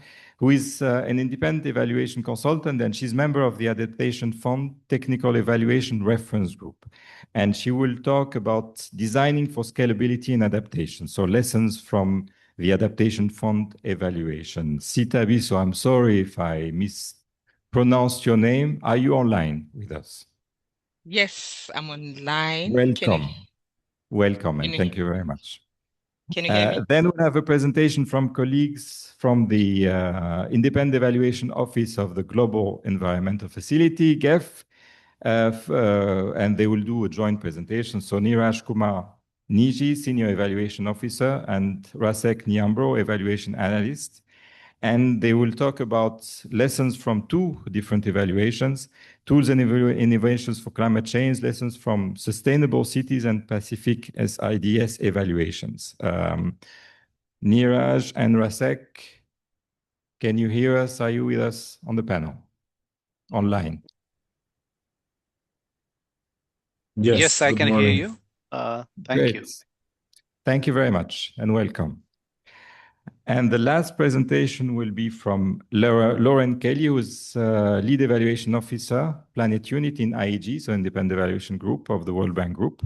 And she's lead for what is called the Planet Vertical at the Independent Evaluation Group, supporting strategy, planning, stakeholder engagement across this theme in the evaluation portfolio. And her presentation will be about, well, it's difficult to say while saying it, a just transition or just a transition. I think the point here is we are all aiming for transition, but we need a just transition. Lauren, are you with us? It's very early for you, I think. Or it's actually very early as well for colleagues from the GEF facility. Lauren, are you online? Good afternoon, good morning. Good morning to you, and close to afternoon, and probably afternoon for colleagues, some of the colleagues online. And finally, here with me, we have my ex-colleague and good friend, Joseph Mwanda, Chief Evaluation Officer from IDEV, who will actually act a bit as a discussant, and then after the presentations, we'll go into trying to see what that means in the context of Africa and the AfDB. So this is where we are going with this session. For now, I will invite the presentations to start, starting with you, Sitabiso, and please let's try as discussed to keep it to 7-8 minutes. But over to you for now for the first presentation. Thank you very much for the. There seems to be an echo on my end. I'm not sure whether it's. Can you hear it? Okay. Can you hear me? Yes, we hear you. Okay, perfect. Thank you very much. So my remarks today focus on a practical question I would like to pose on this platform, and also a question that we we posed ourselves when we were conducting an evaluation under the Technical Evaluation Reference Group. And the question was, what does evaluation tell us about designing adaptation projects with scalability in mind? This is an important question for climate action in Africa. We see many adaptation interventions. They usually begin as local projects, responding to project level challenges, to local challenges, such as testing climate resilience agriculture, whether it's early warning systems, water management approaches, and so forth. And these projects, they do generate useful information at a local level, but the development impact now at a bigger scale depends on the various credible pathways that are available for that. In order for these projects to be replicated, to cut across borders, then there's need to really think through the design of these projects. So we are drawing this evidence from the evaluation that we did in 2024 on a scalability evaluation, which really assessed in terms of how the adaptation fund itself in its portfolio, right, reflects scalability in the design, and what lessons can we draw from there that can help us really to make sure that these projects provide lessons that can be scalable. This is an important question for the adaptation fund because it is its core mandate really is to support the locally based and locally led adaptation.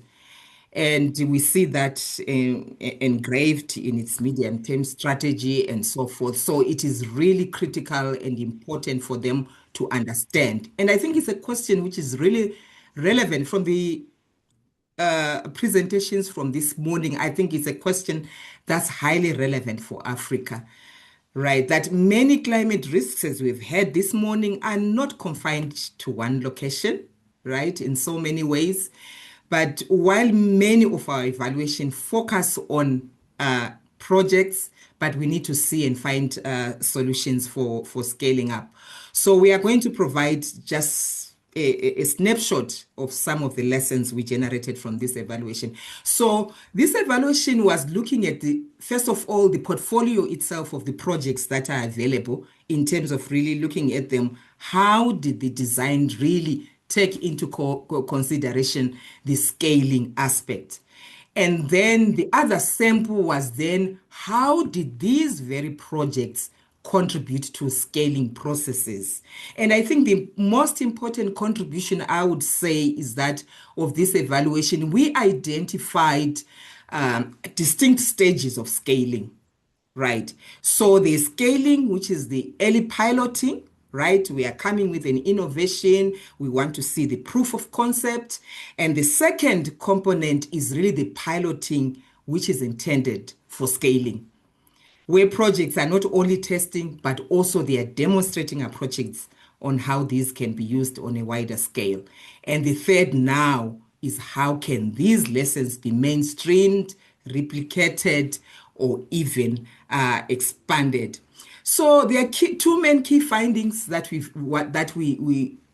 I'm going to share with you today that are relevant to this platform. The first one is that the fund, the adaptation fund itself, it strongly supports piloting and enabling conditions, as I've said, and this is very relevant for the institutions and so forth. And the second component is that scaling needs different conditions, from piloting up to a point where it can be upscaled and crosses various boundaries in countries.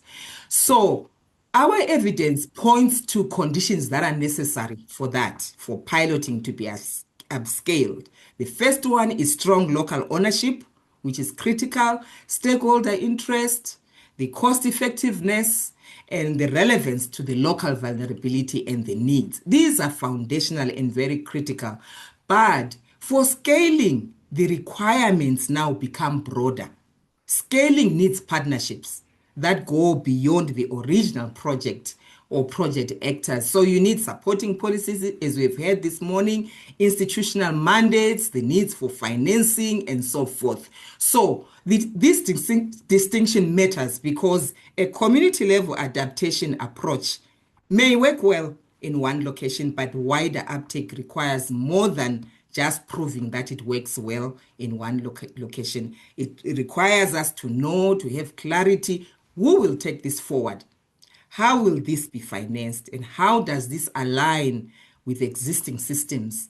And what adaptations are needed in these contexts? So we came up with two critical pathways that are necessary using examples of the projects that are currently implemented by the Adaptation Fund. The first one comes from Sierra Leone as an example.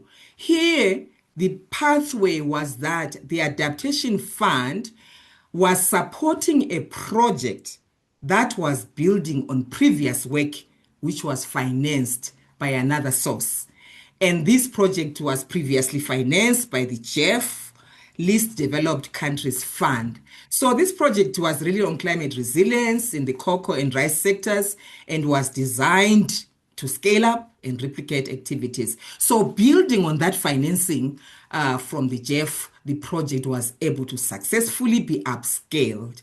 So it was not, I must also stress that it was not only the financing, yes, but also the lessons, right, that were generated from the previous funding and the formulation process that identified the activities that were really suitable for upscaling. The second pathway is really piloting and scaling where it occurred through consecutive Adaptation Fund projects. So we see the example of Egypt, which is illustrating another project where the Adaptation Fund had previously supported and piloted technologies. And so with the follow-up funding, they were able to upscale. So what are the implications now for catalyzing impact across border in Africa? Many adaptation challenges, as you have heard, in Africa have regional dimensions that have been mentioned today. And therefore, the implication is that when we are designing adaptation projects, we need to be clear about the potential pathway from local results to wider use. This includes asking whether the intervention is relevant beyond the original site, what institutions will be needed to support uptake, whether financing pathways are credible, and how learning can be shared with other countries, sectors, or even regional platforms. And then the lesson for us as evaluators, it means that we are not only going to be looking at project performance, but also we are going to be looking at transferability. What worked? Why did it work? What conditions made it possible? What would need to change for it to work elsewhere? And what evidence is needed to support a responsible decision to scale, adapt, or not to scale? Thank you very much. I'll close here. Thank you very much, David. So I think, I'm not going to get into the substance of the presentation. Let's hear from everyone, and then we'll get into the discussion. Neeraj and Rasek, over to you.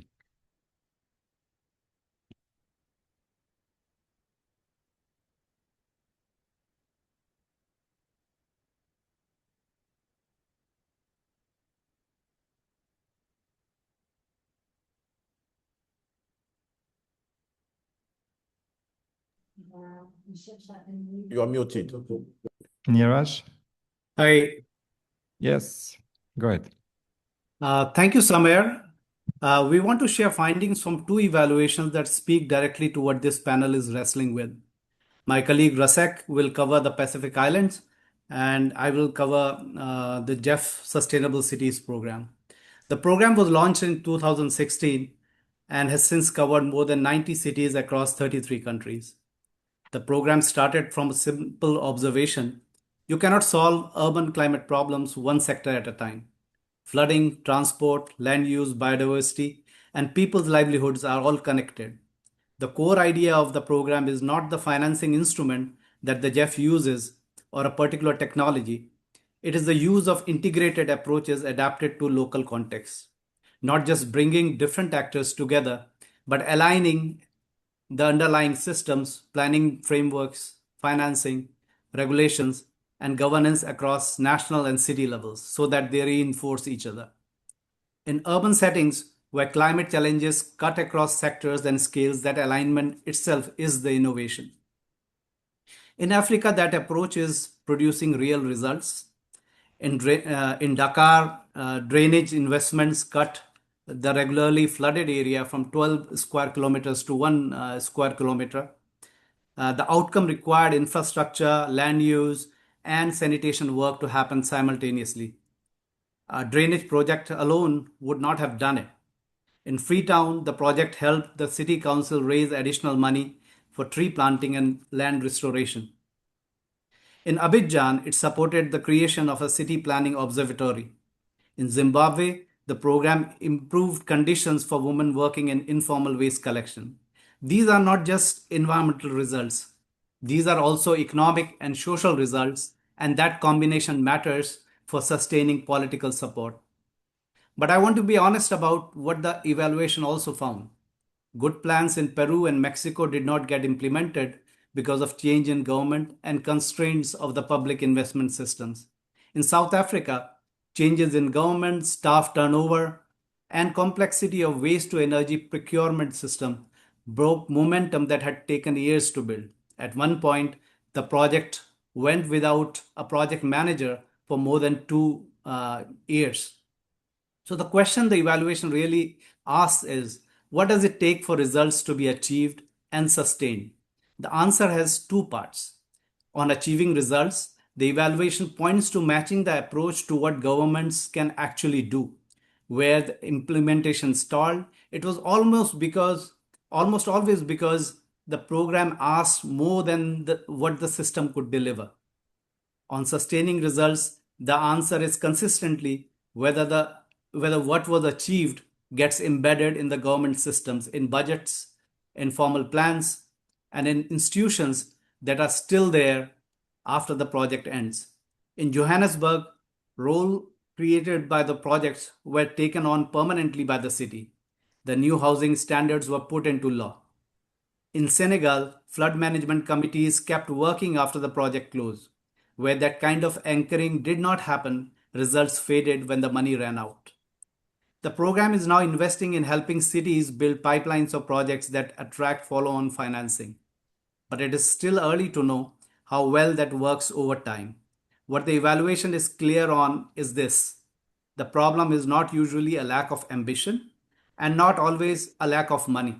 It is whether what you build survives the end of the grant. I will hand over to Rasek, who I think found a very similar story in the Pacific Islands. Over to you, Rasek.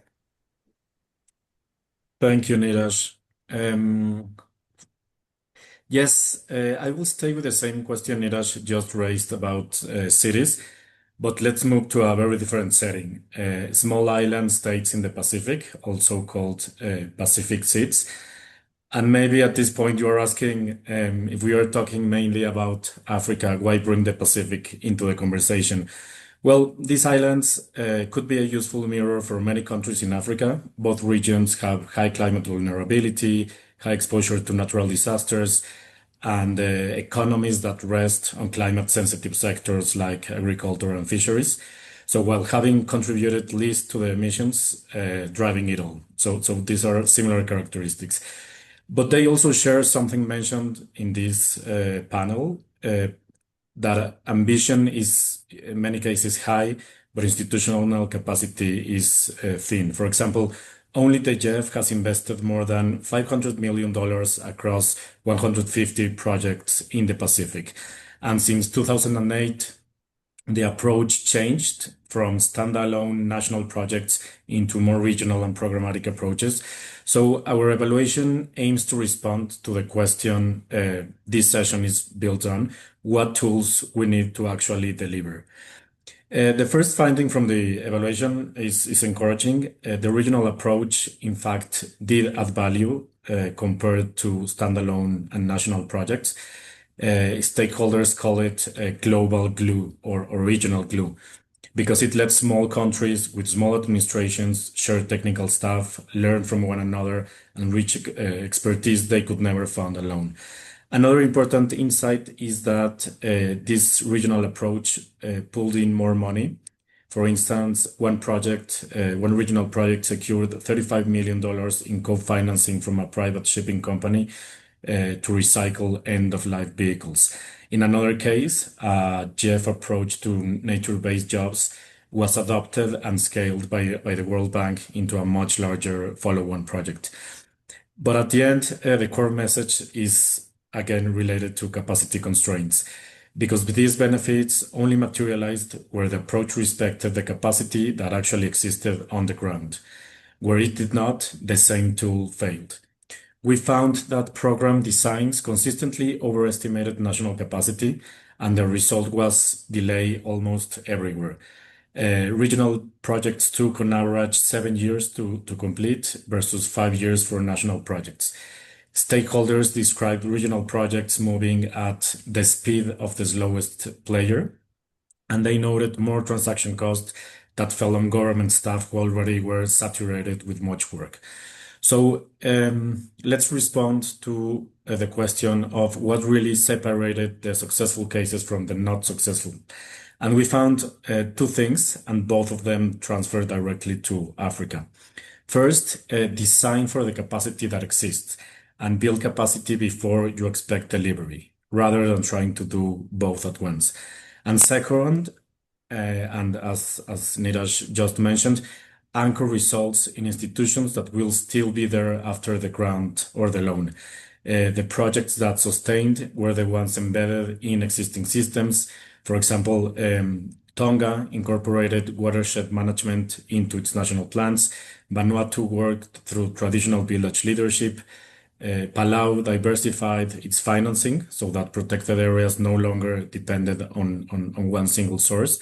So my closing remark is that in these settings, the binding constraint is rarely ambition.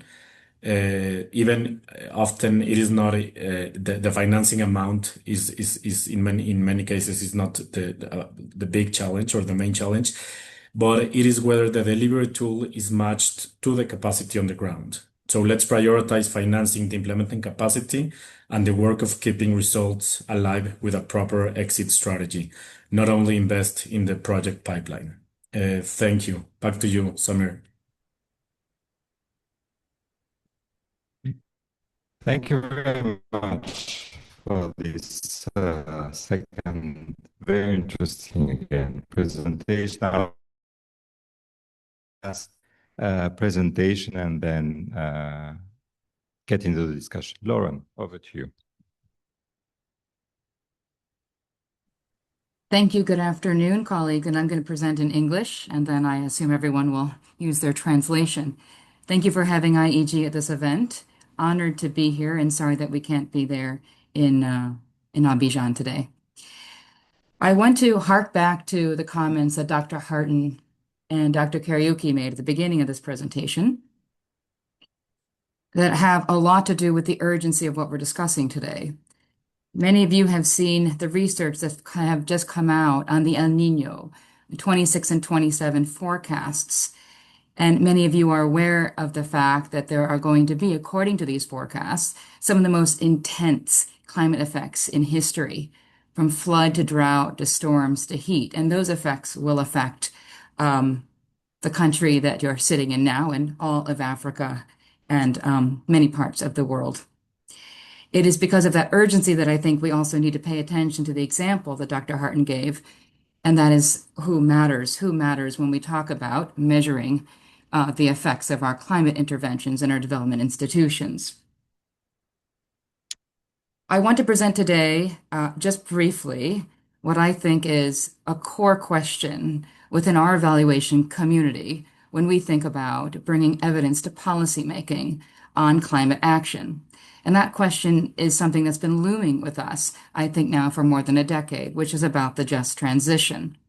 And it has to do with thinking about changing the way that we as evaluators think and communicate on this topic, from measuring activities to assessing system-level change, including equity in our climate evaluations, and how do we do that? Next slide.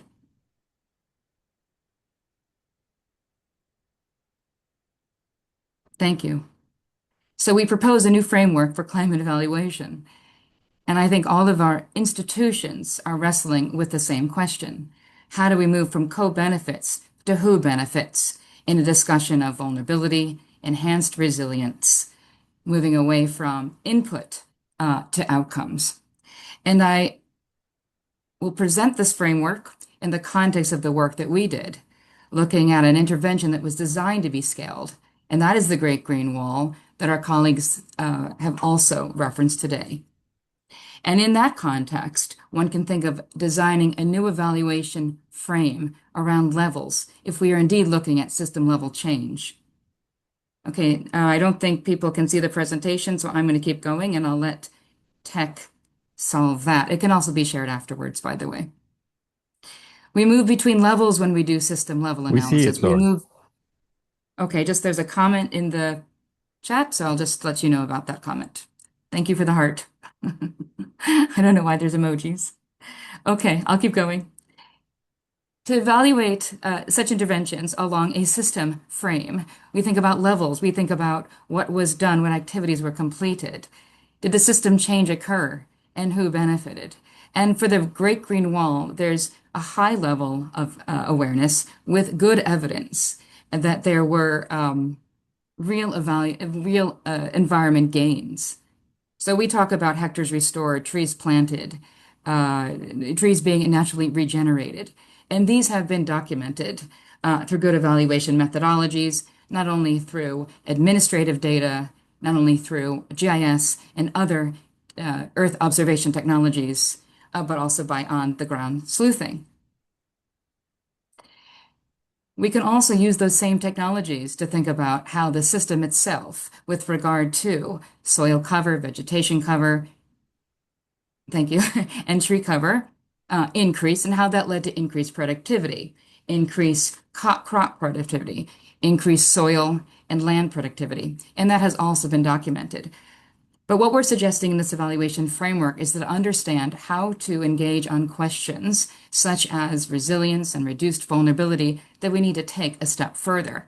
We need to develop the questions and the methods necessary to understand who benefited and who benefited to be able to get to the system level change that we're seeking to understand with regard to resilience, vulnerability, and other tangential effects such as conflict and stability.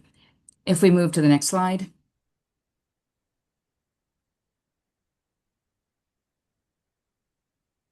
I'm going to skip that slide and make this slide available because what I think that we're trying to present in our evaluation framework is the need to move between the questions that bring us from the activities to system change, to distributional benefits, to ultimate outcomes, and the kind of methods that we can layer across those questions when looking at system change to get to the very end goal, which is to really understand vulnerability.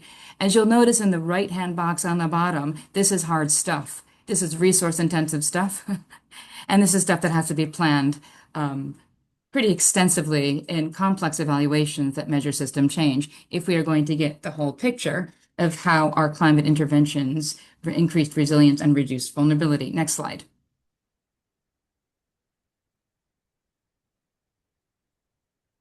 Next slide. We'll skip this one for time.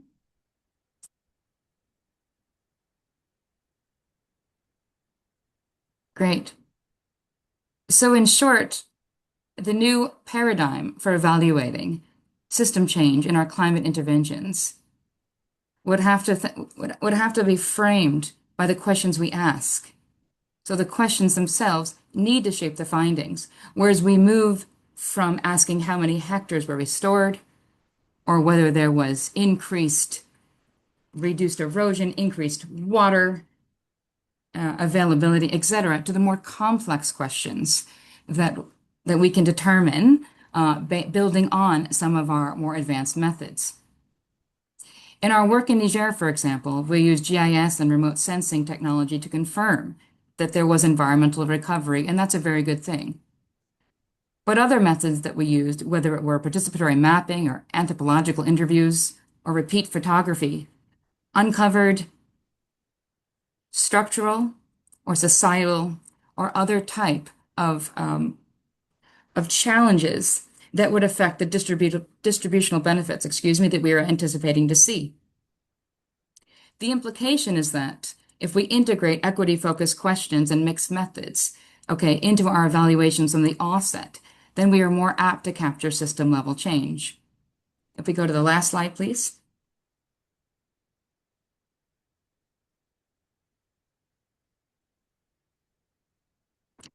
So lastly, the key takeaway that we have is that the Great Green Wall was designed to be scaled across multiple countries, across multiple interventions, and the environmental gains have been real. There have been mixed livelihood gains as a result of those environmental gains, and those have also been real. But what's even is the evidence on resilience and equity. And what's uneven is because the evaluation methods, it's early, sorry. The evaluation methods that we use have to be designed to detect and report on those issues of resilience that have to do with who benefits. In the area of adaptation, which the African Development Bank has invested heavily in, including through projects that focus on land restoration, including in areas where we often refer to this land as being degraded. In this area, questions can be asked through evaluation on issues around the tenure, informal and formal, access and resource rights that exist in the kind of environments in which we're working in order to understand how resilience is being translated into equitable benefits for the people that are the most vulnerable. Restoration projects often take place on degraded land that is collective land, collective or informal, with rights that are afforded to many. When we see successful environmental interventions, we also see interventions that also are that also suffer from their own success because restoration increases the value of land because of the water storage, because of the farming potential. And when we see that system level change, which is a good thing, we also then in evaluation ask, well, then who benefits? So what we come out of, and this was a case in Niger that we studied, is that if the land becomes so valuable and if it's able to be then procured, taken out of collective landholding and even made private, then the projects that we invest in and that we do might be increasing the value of land, but maybe for the few. And so what happens then with our objective in terms of increasing resilience for the most vulnerable? The takeaway is that at scale, such adaptation projects should be designed with an understanding of these governance arrangements in addition to the land, resource, and environmental conditions in which we are trying to impact. And I'll leave it at that. Thank you so much for having us. Thank you very much, Lauren. Well, I think now we can get, what I will do now is just a follow-up question to the panelists, and then I'll get to Joseph, and then we open for questions from the floor. But I wanted now then to maybe make a comment on the substance. I think we are looking at projects that are obviously what we aim to achieve through these adaptation projects is systemic change, and it's a change, indeed a transition.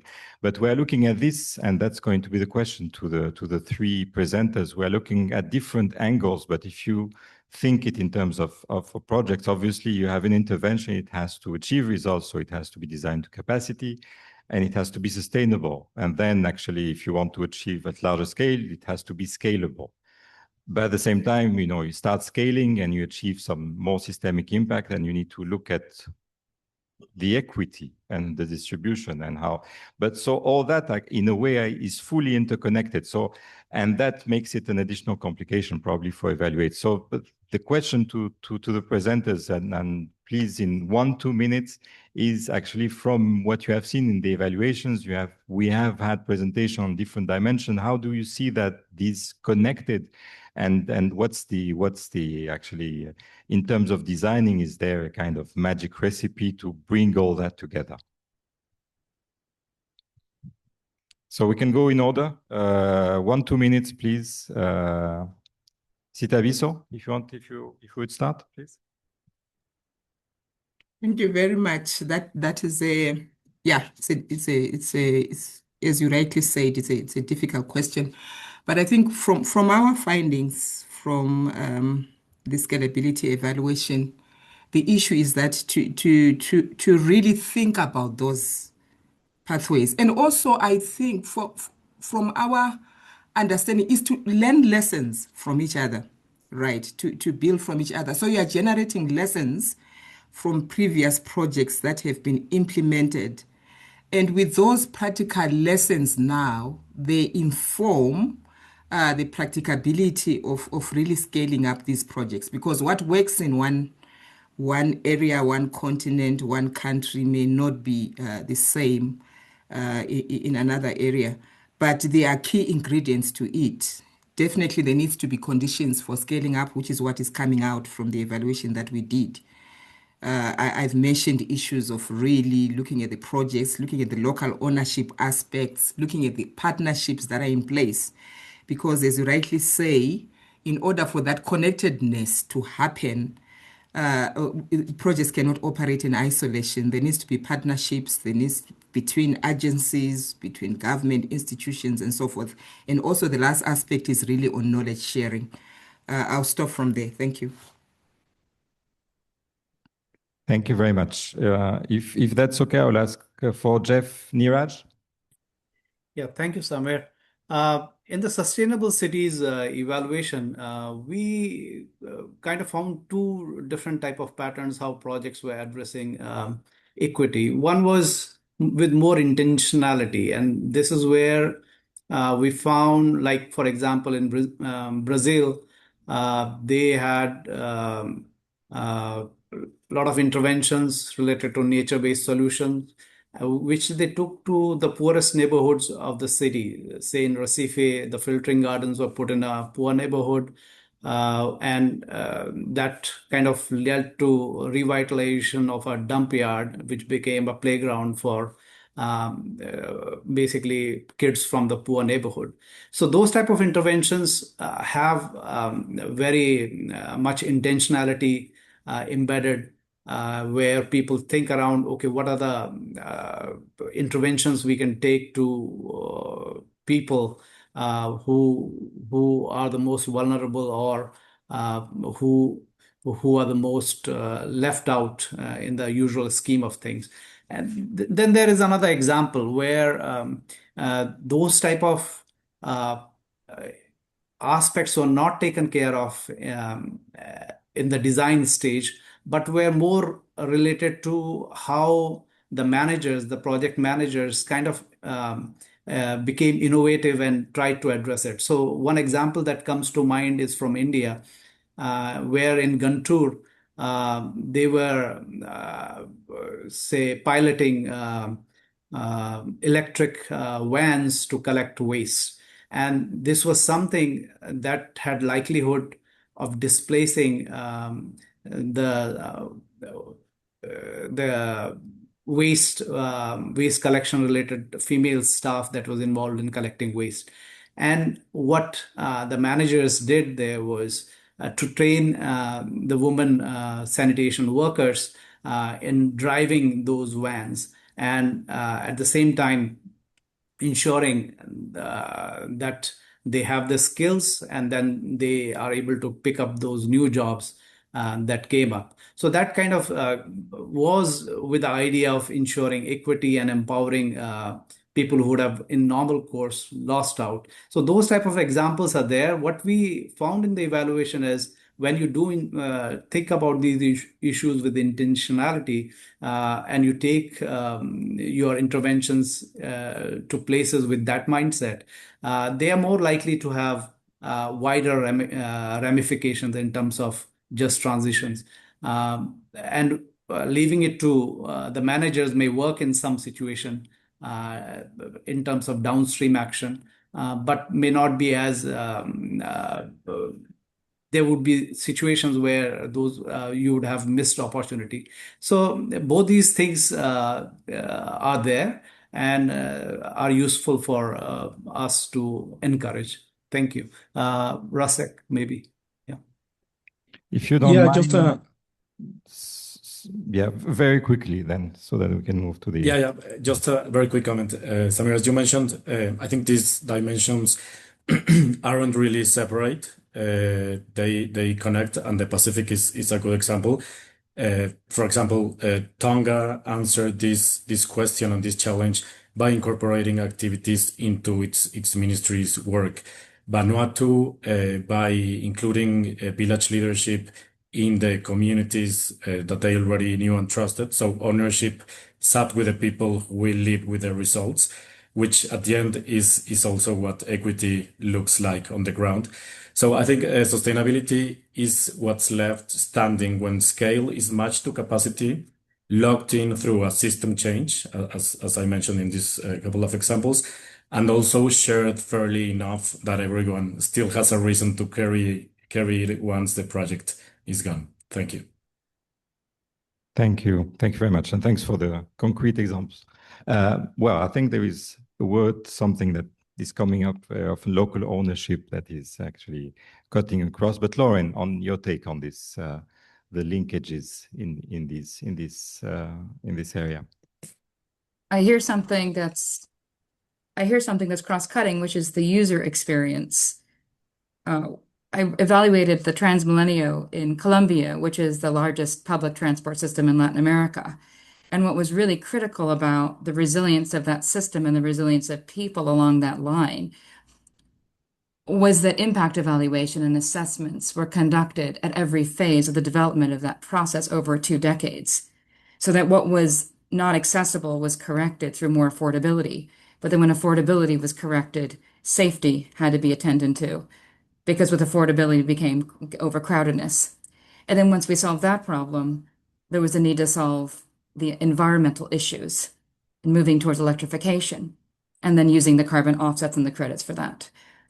That is a 20-year program that required integrated analysis through impact evaluation and a full understanding of the user experience. In my example, the Great Green Wall, the way that we were able to derive some of those system impacts was to bring together the global analysis using the most advanced technology with the ground sleuthing and over 50 anthropological interviews.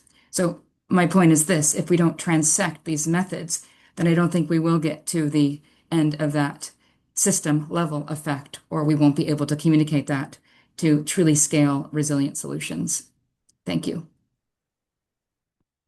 Thank you very much. I think it's, yes, indeed. And so thanks a lot for the responses. So I will change my initial.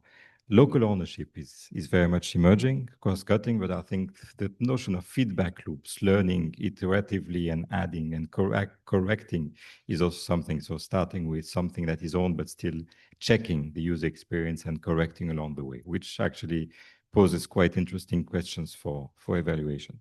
Joseph, je me tourne vers toi. Tu as entendu les différentes présentations. Les différentes interventions, ces différentes dimensions. Je sais qu'IDEV a développé récemment une synthèse en fait, de plusieurs évaluations qui a focalisé sur le climat et le développement en préparation de la COP 30. Donc, comment est-ce que tout ce que tu as entendu résonate? Est-ce que ça te parle par rapport à la synthèse, et quelles sont les leçons finalement pour ici qui sont applicables au continent et à la PAC? Merci Samer.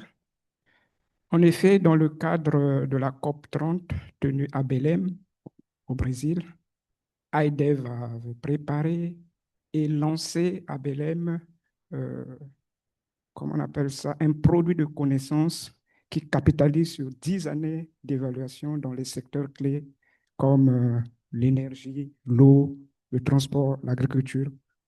Cela pour répondre à une question centrale. Comment l'Afrique peut-elle transformer ses ambitions climatiques en résultats concrets, mesurables et durables pour les populations et pour la planète? Donc, le cœur de ce document concerne les principales constatations pour l'action et ces 10 messages qu'on a appelés messages exécutifs, qui forment en effet une véritable feuille de route pour une action climatique efficace. Donc, ici, je ne veux pas parler des 10 messages, mais je veux au moins mentionner 4. Donc, premièrement, la résilience commence dès la conception. Et les projets qui intègrent les données climatiques et des matériaux résilients dès le début résistent mieux. Ceux qui ne l'ont pas fait ont souvent nécessité des réajustements coûteux, voire ont échoué. Deuxièmement, avec l'augmentation des financements climatiques, la crédibilité est essentielle. Et les évaluations montrent que le suivi des financements et des résultats d'adaptation reste faible et incohérent. Sans métriques claires, fiables et partagées, pas de confiance. Ce qu'on ne mesure pas, on ne peut ni l'améliorer, ni le reproduire. Troisièmement, les financements publics ne suffiront pas. Et il faut mobiliser le secteur privé via des instruments innovants comme le financement mixte, les obligations vertes, les garanties, avec néanmoins une règle d'or, le partage équitable des risques. Et enfin, pour attirer les investissements, il faut des politiques claires pour des investissements confiants. En effet, les investisseurs privés ont en effet besoin de prédictibilité. C'est ça? Prédictibilité, stabilité et transparence. L'exemple sud-africain du programme d'approvisionnement en énergie renouvelable auprès des producteurs indépendants le montre. Les règles claires attirent des capitaux. En fait, ce qu'il faut dans les pays, il faut un programme bien précis. Je parle des investisseurs privés. Ils ont besoin de voir dans chaque projet, dans un pays où ils veulent investir, un programme clair où on sait que l'année X, dans des zones Y, Z et M, on aura besoin d'une unité de production ou de génération de 100 mégawatts, etc. Ces informations permettent au secteur privé de savoir exactement où ils peuvent intervenir. Et en outre, il faut une réglementation claire, etc. Et donc, je vais m'arrêter là. C'est les 4. On en a beaucoup. On en a sur le partenariat et ainsi de suite. Et ce rapport est dans notre site web. Le voici, vous pouvez le télécharger.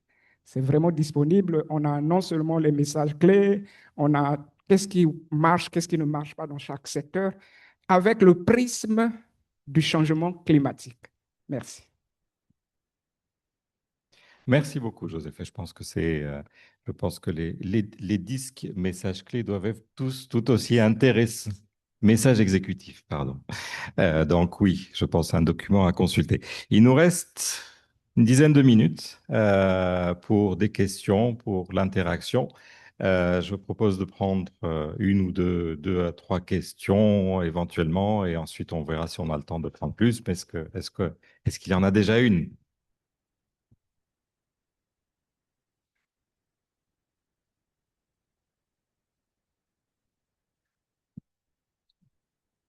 Ah, merci. Okay, thank you to the presenters, those online and those physically. My name is May Mwaka. I'm a Principal Evaluation Officer with IDEV here. My question is especially to the panelists who presented around the evaluations.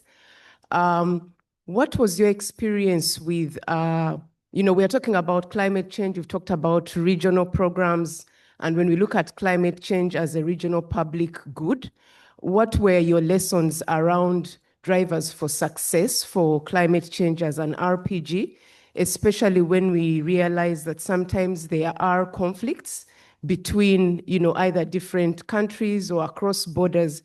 What kind of lessons did you draw on how to address those elements? And even here, as we talk about scalability and sustainability, what are the strategies for managing the conflicting priorities amongst the different beneficiaries? Thank you. Thank you. Il y a une question derrière. Le monsieur, là-bas.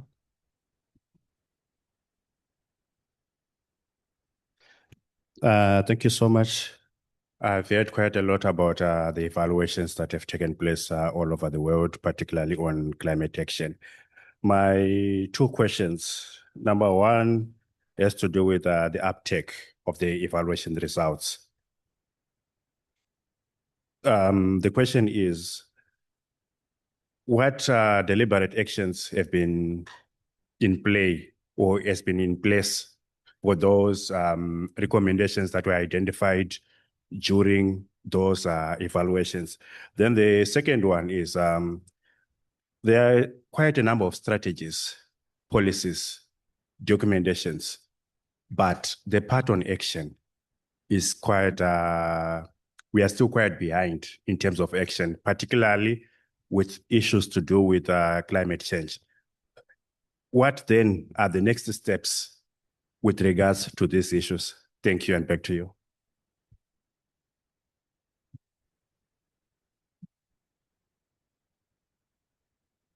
Okay. One last, and then I'll turn to the panelists. Merci beaucoup.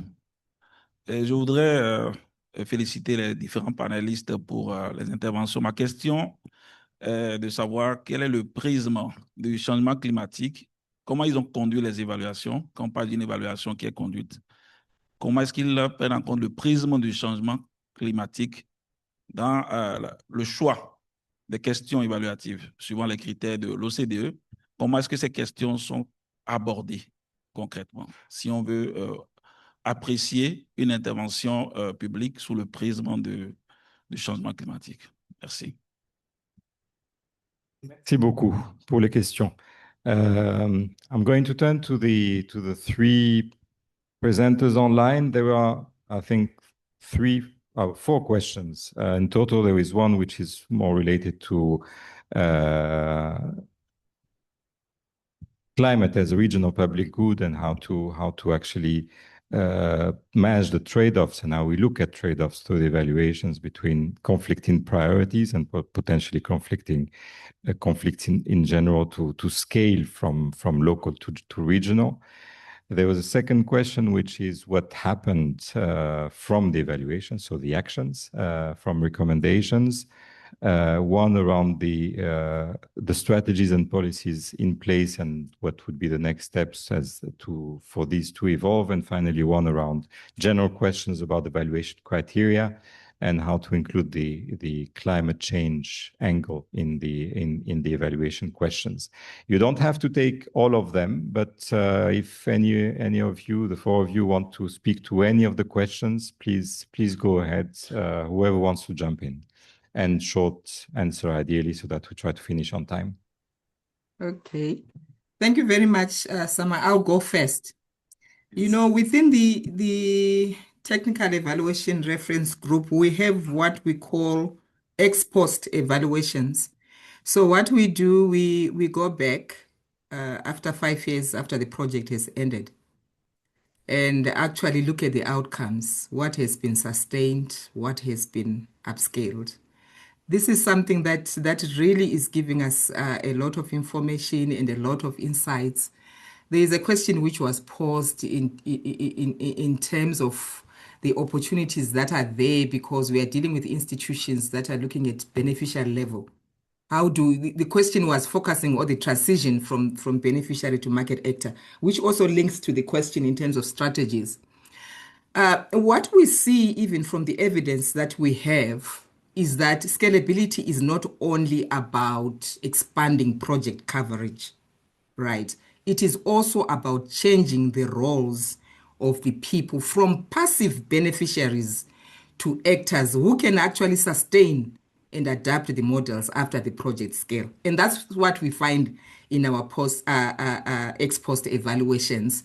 This is a clear distinction of what is sustained and what is not. So it goes back to the design and beneficiary involvement in terms of from the beginning, we need to identify those market pathways at the beginning. What is it? What opportunity relies or the beneficiaries are expected to take up?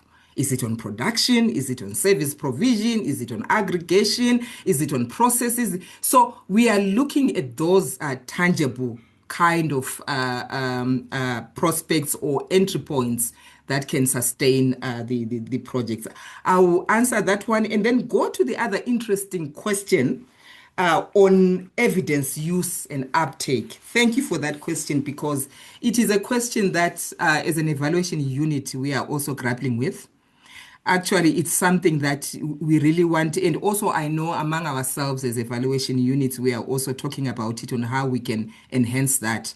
How does the evidence end up informing the decision making? And to be honest, we have not clearly tracked that. In fact, there is limited indicators that we are using, but this is the stage where we are saying we need to move beyond evidence and look at the uptake, even within our board members, right, to see how can we track, how did this evaluation inform this decision? We are only in the initial phases. And when it gets to project level, that's where from the adaptation fund point of view, we depend on national governments, right, on the projects on the ground to be able to track that. And because of the capacity constraints, the funding, the list goes on, it's an area that clearly currently there's a big gap on that. Thank you very much. I will only answer those two for now. Thank you. Thank you very much. Lauren or Neeraj, any additional points you'd like to make? I could take up the question on recommendations and its uptake. The sustainable city evaluation had 3 recommendations. The first one pertained to the key design of the activities on ground. One of the things that was done was integrated planning at the city level. Another one was targeted pilots on specific activities to address urban sustainability challenges. So in both these activities, what we found was they were not linking up to the next steps as well as they could. So we recommended that the plan should lead to investment pipelines, and that extra step needs to be taken.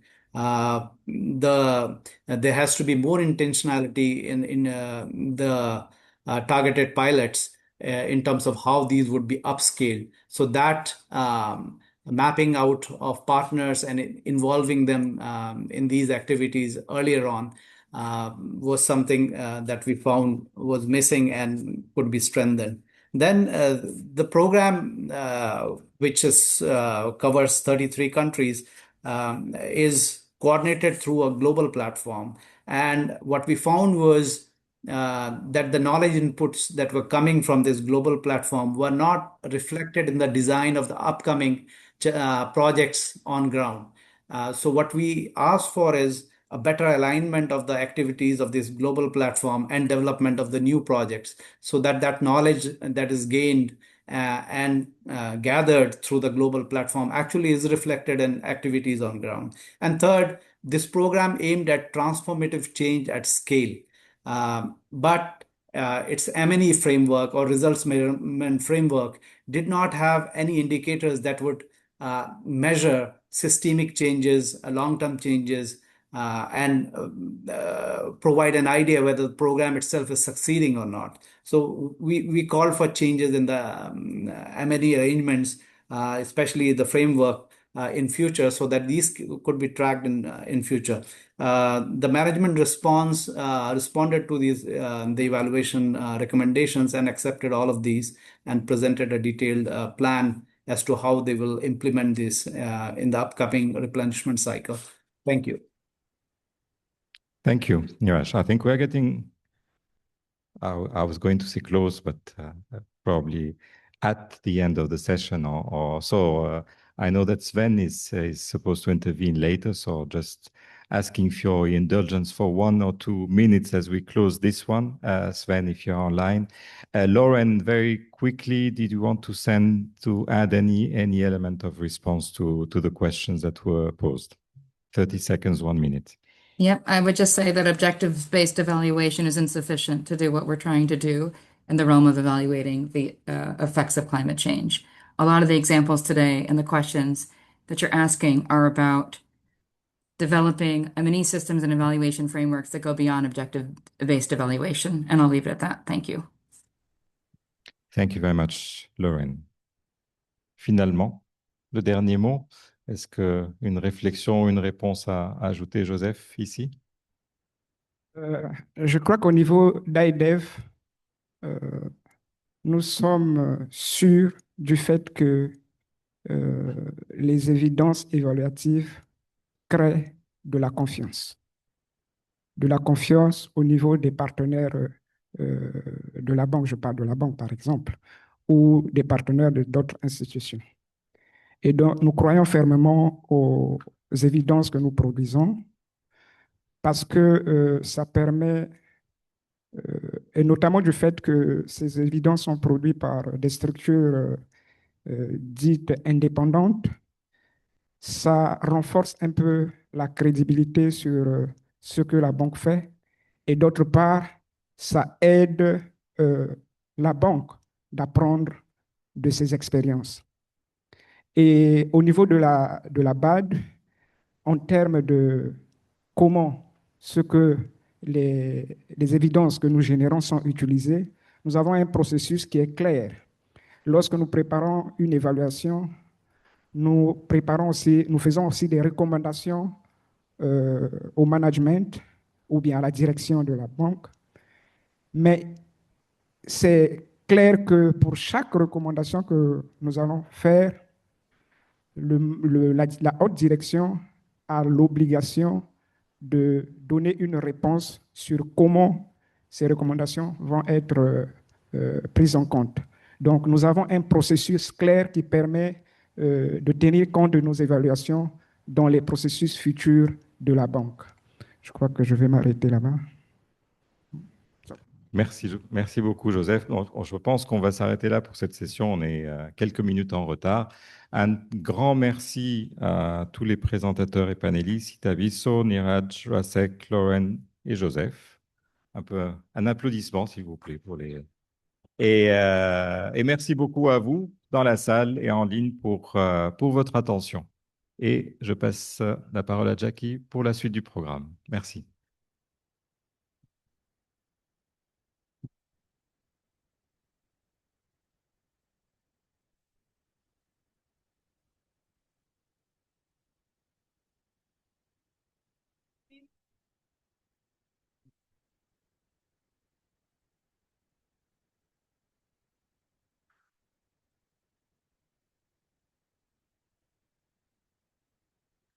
So please give applause to our panel that has just left. We've had two rich and engaging discussions today. We thank you all.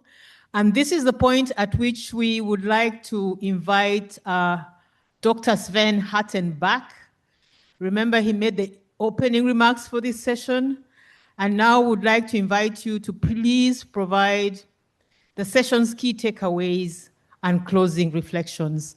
And after Dr. Hatton's closing remarks, we will then be transitioning to the closing ceremony of this evaluation week.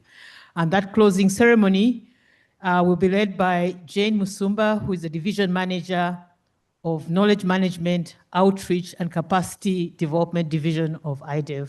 So thank you so much. Welcome, Dr. Hatten.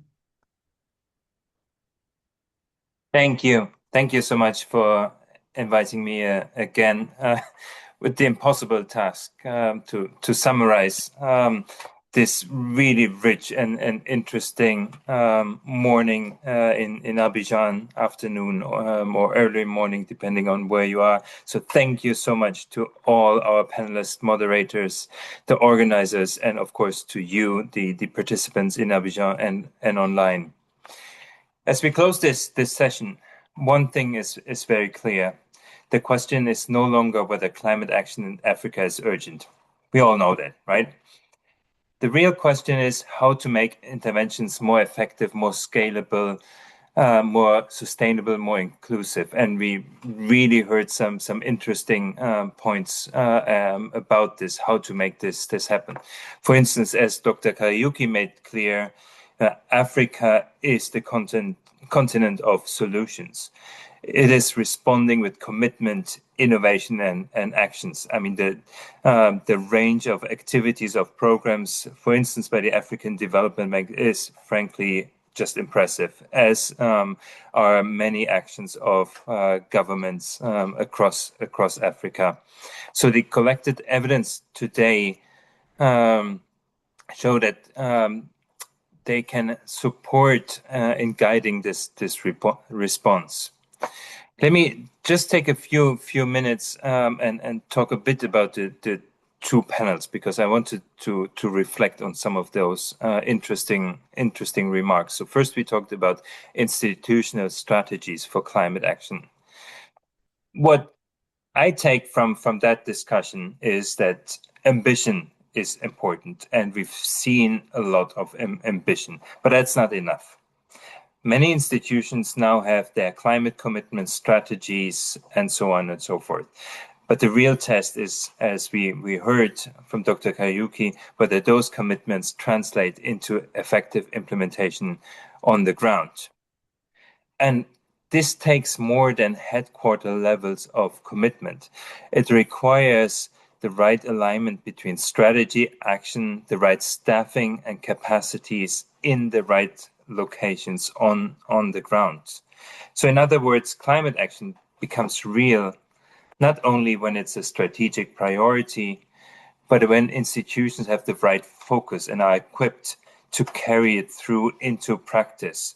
So to support this, the World Bank, together with DEVAL, with Jeff and other partners, are supporting the Climate Academy by IDEV this summer, which helps to train experts in climate evaluations. Another point is, you heard a strong case for investing in readiness and institutional capacity early on. If countries and institutions are expected to deliver increasingly complex climate programs across borders, then capacity building cannot be treated as an afterthought, right? It must be brought in from the beginning with systemic thinking behind, as Lauren Kelly also mentioned. And this means that, just focusing on financing goals is not enough. It needs to be accompanied by the demonstration of impacts, by knowledge of what works, and that needs to be disseminated better so that policymakers, operations can take this really, really on board. So we as evaluators need to move away, as we are doing, from this, what is called bean counting, focusing on just really numbers, and come up with cool products that operations can really use. Living evidence synthesis, dashboards, stuff that are fun to use, right? Apps with evidence. And then the good news from Dr. Mugabe is that there is this increase in evaluation experts, and which has led to greater focus on outcomes. And I've been around for 25 years, and I'm really seeing, as we are hearing today, so many great evaluation experts are emerging from Africa and in other continents. So this is some great news, colleagues, and keep up the good work. But then you also heard about the important discussion about regional approaches. As I said in the beginning, climate change doesn't stop at borders. So yes, regional programs can be more complex and can be more expensive to manage, but they are important. And today's discussion reminded us that the real question is whether they can deliver greater scale and greater impact. And I would say in many cases, the answer is yes, as for instance, this amazing Green Wall project across the Sahel. So the second panel brought us to the issue of sustainability. Concessional finance and special climate instruments are often essential to get things moving. But over time, we need really to think about, okay, what will endure after this ends, and thinking about transitions that are just. And our work needs to reflect not only what is working and what is not, but also, as Lauren mentioned, who benefits. And really taking a systems perspective on this is a very important message for us as evaluators. So putting this together, and by this I'm ending, today's Evidence for Climate Action E4CA session offered by the African Development Bank Evaluation Week leaves us with practical messages. The two panels point to common conclusions. Evidence is the most valuable when it helps institutions to move from commitment to delivery, from isolated projects to scalable approaches. And we must identify just transition, lasting transformations, and systemic approaches. Different institutions are approaching these challenges in different ways. But this kind of exchange that we're having here today and over the last couple of days is essential if you want climate action in Africa and in the world to become more coordinated and decisive. And I think the Evaluation Week sends a strong message from Africa to Europe, to the global north, that you're taking this issue serious. I'm really delighted that hearing a full day people talking about climate change, where in some other parts of the world, climate change as a concept is no longer used in public discourse. So please, colleagues from Africa, help us lead the way, show how you can support fighting climate crisis with evidence. And let me close where it began. The very first evidence for climate action ahead of COP29 and the importance of collaboration. As Dr. Gandura made clear, projects and organizations cannot work in isolation, nor evaluators. Working together, we can leverage more effectively the evidence that our institutions generate. So we need to keep collaborating, sharing expertise as a vital part of this global effort to address climate change. This is the driving force behind the Evidence for Climate Action platform and partnership. And I'd like to thank again African Development Bank, IDEV, for offering this E4CA session today. We are in this together, gentlemen, mesdames, messieurs. Let's keep working together. Merci beaucoup et à bientôt. Merci.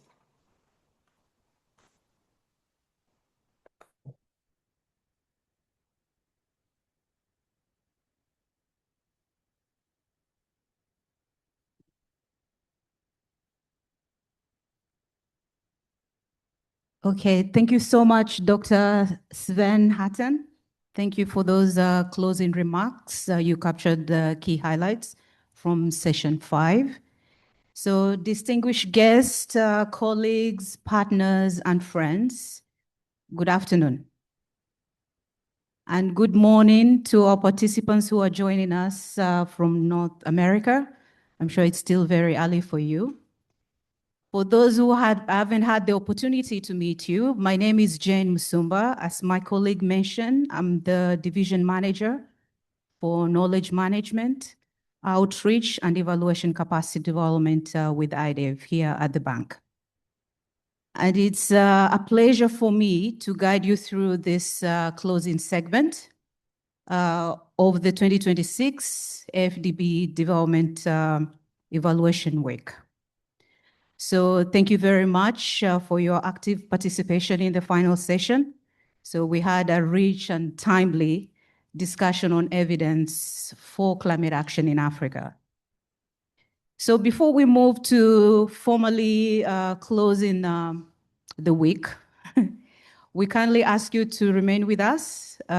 We still have a very special closing segment ahead, including music, which we started off with, reflections from the integration tree, and final reflections and a vote of thanks.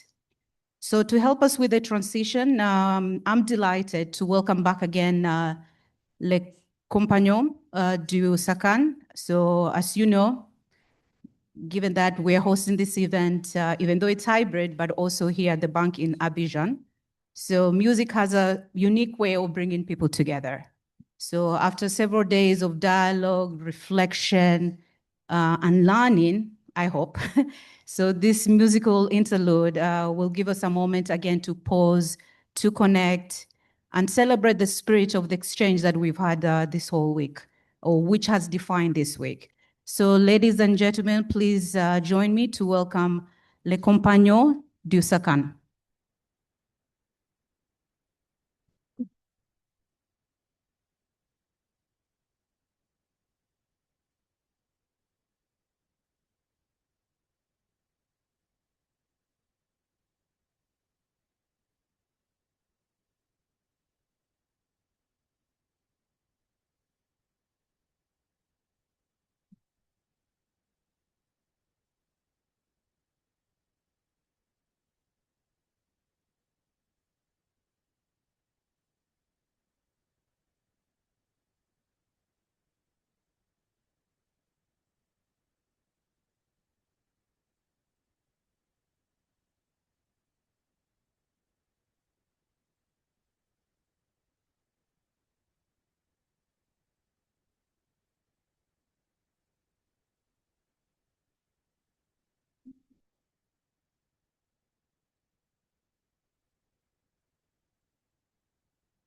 Okay, please, another round of applause to the entertainment.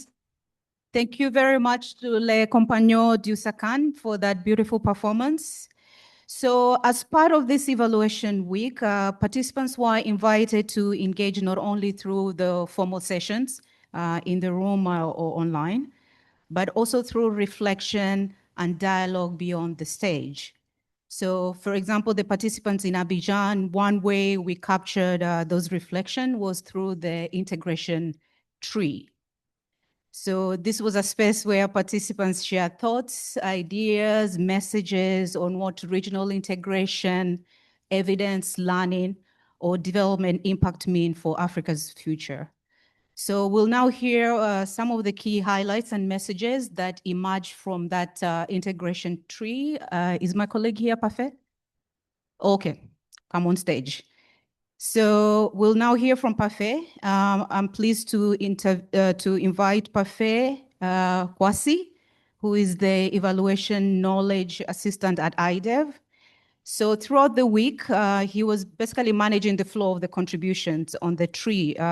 So engaging the participants and helping them capture the key messages. So over to you, Parfait. Thank you. Bien, bonjour et bonsoir selon votre position. Voilà, plus besoin de me présenter parce que un manager l'a déjà fait.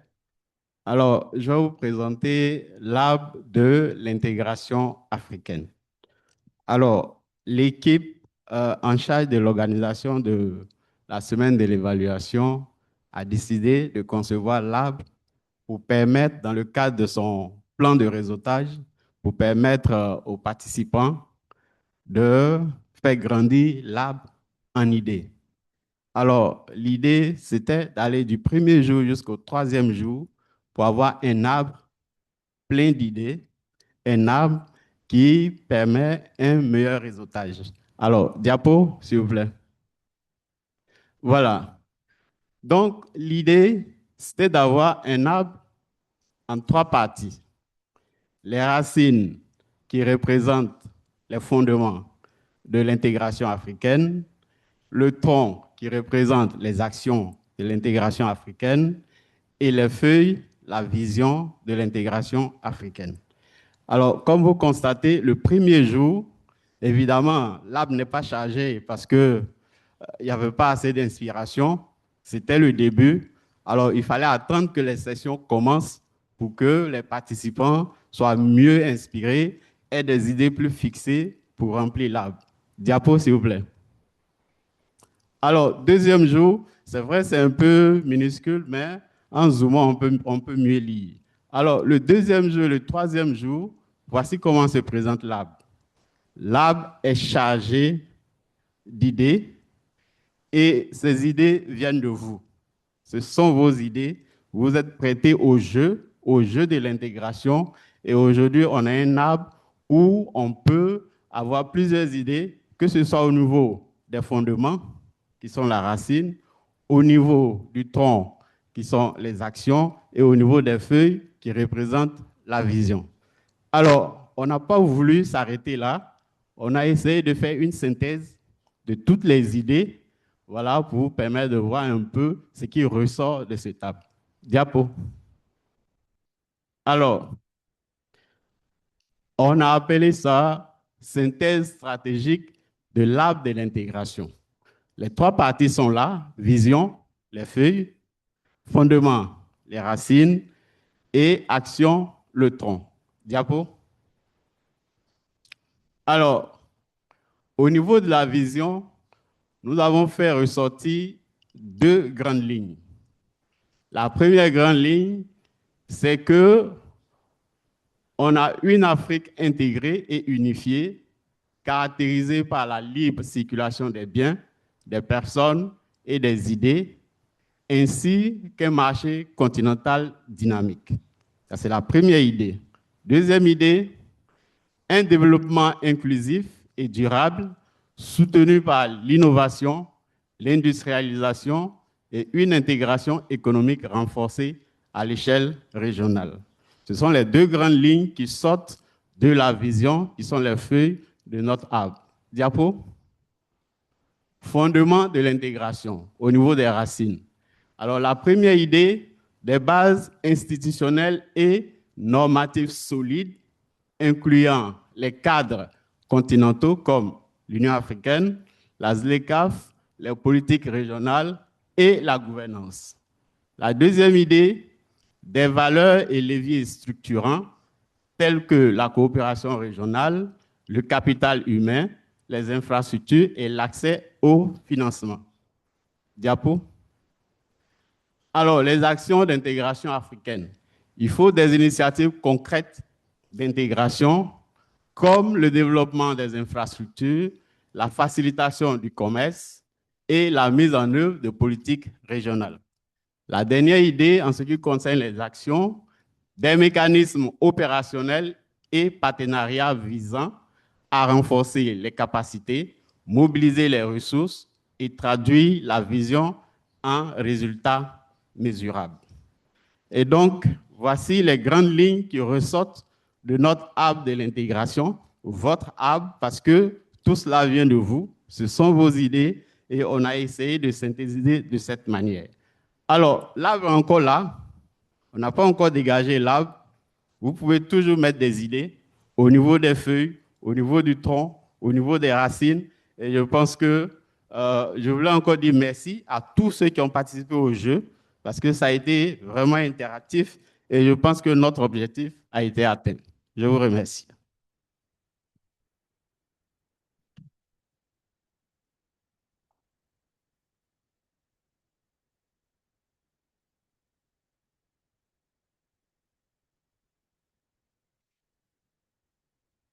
Thank you so much, Parfait. So now we move to the formal closing of the 2026 AfDB Development Evaluation Week. And for those of you who are just joining us today, who you are not here on the first day, it actually gives me a great pleasure to reintroduce Dr. Joy Kategekwa, who is the director of the Regional Integration Coordination Office here at the African Development Bank Group. So Dr. Kategekwa is a respected leader in international trade, investment, regional integration, and development. And she has more than 23 years of experience driving socioeconomic transformation in Africa. At the bank, she leads the bank's regional integration strategy, supports the financing of transformative regional operations, advances policy harmonization with the African Union Commission and the regional economic communities, and she also promotes knowledge generation for stronger regional integration outcomes. So before joining the bank, she's actually my former colleague at UNDP because Dr. Kategekwa served as UNDP's regional strategy advisor on Africa in New York, where she led the AFCFTA portfolio. She was also the founding head of UNCTAD's regional office for Africa in Addis Ababa, where she steered the advisory teams that contributed to the design of the Africa Continental Free Trade Area. So early in her career at the World Trade Organization in Geneva, she led institutional support to Africa in negotiations, capacity development, and knowledge. So ladies and gentlemen, please join me in warmly welcoming Dr. Joy Kategekwa.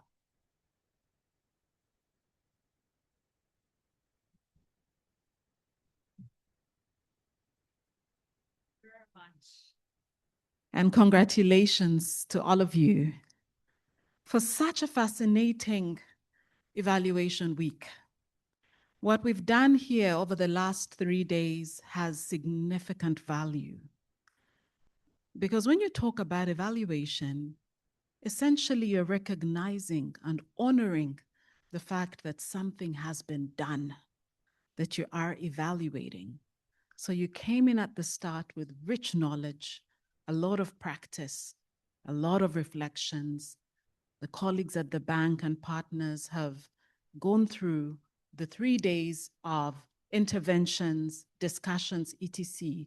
But I think we're all richer for what we know now, that something is happening, but that it can happen better, and that we're closer, we're more edified because we know much more now about what the solutions are. Yao Kwasi, that tree was a fascinating idea. This idea that from the roots to the stem to the beautiful leaves, each of you have something to play. Each of you has a role to play. So I've been asked to summarize the reflections that came out of the days we've shared together. And I'd like to end at the point of execution. But let me go through them, hopefully to end there. The first one is that regional integration matters. You know, if countries were to think about their development strategy and approach, in Africa, we can think about that, but we won't go far in the absence of the power of the collective. And so in Africa, regional integration, this idea of catalyzing development across borders, is existential. Without it, we can't go far. So validating that idea that the bank is right in having a regional approach because it matters crucially to the context. The second point is around the fact that regional integration in Africa today requires, if it is to succeed, that it is people-driven. That means we must invest in people. And investing in people has two major parameters. The first one is what VP Hassatu told us at the start, which is this idea of systems. And I think you spoke a lot about systems yesterday as well. What VP Hassatu told us at the start was we must move from ambition to implementation, from fragmentation to integration, and from isolated progress to systemic impact at scale. That's an important part of bringing people in, this idea of thinking systems rather than projects. But the second piece around ensuring it's people-driven is the question of inclusivity. Jobs, women, youth. And Jemima did it excellently yesterday because she told us something powerful about the demographic dividend. And what she said there is that it's not automatic. The demographic dividend is not automatic, but must be created through deliberate policy choices and coordinated systems. So people matter. Integration matters, people matter. That's the second point. And it's not automatic. We must ensure they're ingrained from the start, ab initio, in the design, in the execution. So the third point then is around industry. I think it was Dosaf who said something very interesting. Elle a dit, c'est seulement quand l'intégration devient productive qu'elle peut véritablement devenir un moteur de transformation structurelle. It's only when we invest in this question of productive capacity that we will start to see structural transformation, and behind that, the promise, the development promise of integration. And so industry is the heartbeat of how we draw in this inclusivity. And so we need to invest in those productive capacities. The next point is around instruments. The instruments that take us there. You know, in the bank, we have the regional operations envelope, a cutting edge, dedicated financing facility, not just for concessionary loans, but also for the public goods. And it has built important inroads, but it's not sufficient. So we must scale it in terms of volume of what's available for investment, but we must also think about the absence, solving for the absence of instruments that are not available to low-income countries. Think about Africa. In fact, think about the tree that Yao showed us today and the leaves in multiple places. And then you have a financing instrument for one leaf, but not the next one. It can't go. It can't grow. It can't thrive. Therefore, solving for this question around financing for ADB countries, middle-income countries, is crucial, and we have to solve for that. And then the other point I'd like to stress here is around the evidence base. A lot has been shared today about what it means to focus on outcomes. We tend to look at outputs. We tend to sort of beat ourselves on the back about that, but we have some rich evidence that's telling us that that is not enough. Greater emphasis should be placed on outcomes, such as trade volumes, reduced border crossing times, lower logistics costs, higher levels of cross-border investment, greater participation of firms in the AfCFTA, jobs and incomes created as a result. So let's give ourselves a harder task of going beyond the outputs. The evidence base is extremely important. Data is critical, but it must really be at the outcome level, because at the outcome level is where it touches that initial aspiration that we're doing this for a purpose, to promote development, to increase prosperity, to improve the conditions of people every day. Now, the private sector is critical. Yesterday, we had a lady from Sahel Capital. The day before, we had Gabi from the Africa Prosperity Network. And what they were talking about is really this interface around non-tariff barriers and the practical realities of a regulatory environment that's not structured around facilitating. So you build these great roads, there's even corridors, but ultimately, if the environment around those is structured around making it difficult, the rules are not clear, the charges keep changing, and that sort of thing, you really are beyond just non-tariff barriers. You're in an environment that is not supportive. And so enabling environments are a critical part to enable private sector, not just to contribute to advancing regional integration, but certainly to yield the economic dividends of that. Human capital, and that's my second last one, human capital, critical. It goes to that point around people, that ultimately it's about people. But someone said one of these days that we need to invest particularly in the African. We need to invest in the particular sectors in which they're engaged. We need to understand the choke points there and solve for by investing in opening those spaces for opportunity. The final point is around climate, sustainability, inclusivity. And here, Dr. Karaoke told us the global community owes Africa a debt in climate finance, in technology access, and in policy space to pursue its own way. But Africa need not wait because the solutions are here. He talked about execution, and I'm closing off on the point of execution to remind us that if there's anything you take away from the 3 days you've spent with us, it's that execution matters. But execution is not just for the bank. Execution is not just for the big institutions. Execution is for you. Many people talked about experiences and questions over the 3 days that got me thinking they are, in the space where they're thinking, writing, analyzing, doing their thesis, and so on and so forth. And so you ask yourself, how do you connect to that development promise that evaluation is helping us to get to better? So I leave you with this thought that execution is about you. Execution is about you. And so as you go, as you connect again to your daily duties, think about Integrate Africa. Think about your role as the African. We often talk about the Africa we want. You are the Africans we need. Thank you very much.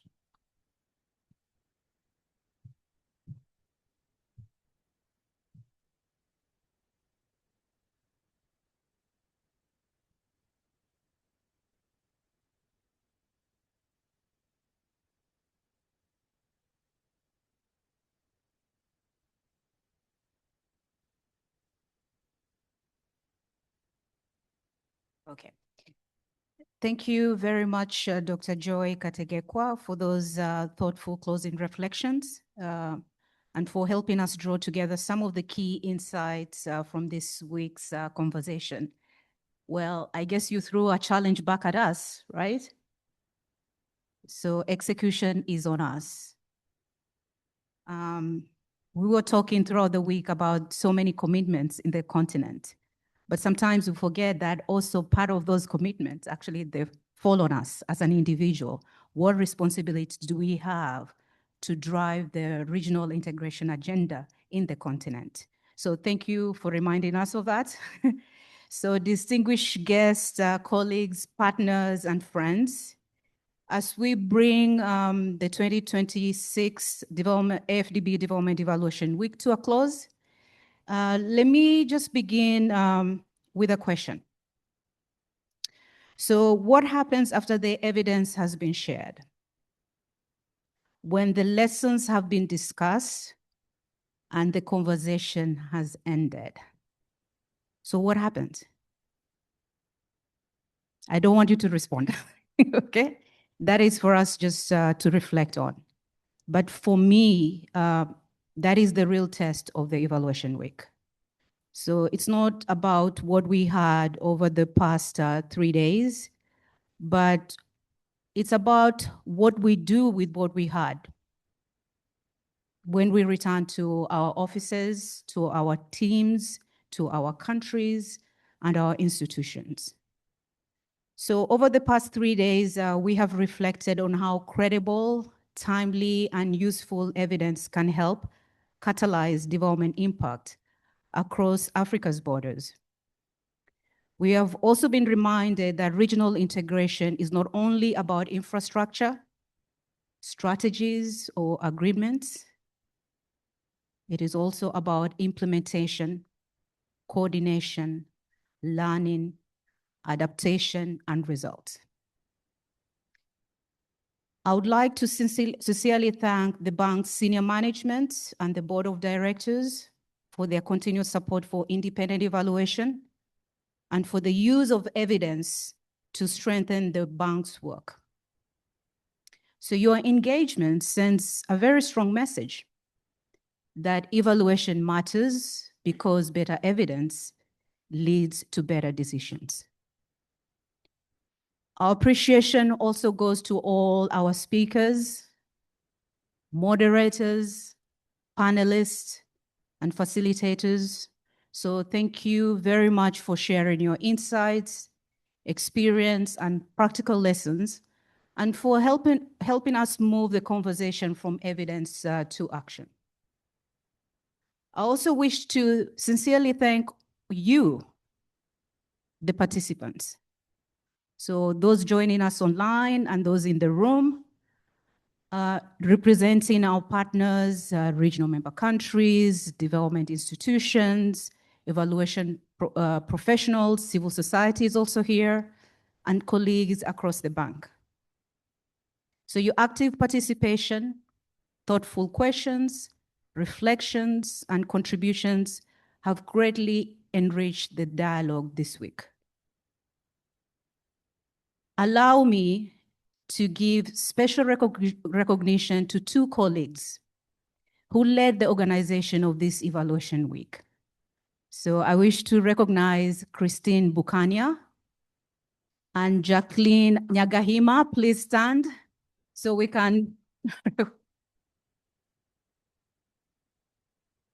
So Christine and Jackie, thank you both for your leadership, dedication, and persistence.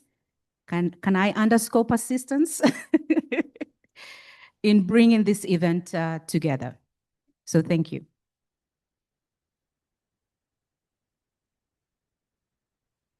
A special thanks goes also to the bank's Regional Integration Coordination Department under the leadership of Dr. Joy Kategekwa for its important contribution for this year's Bank Development Evaluation Week.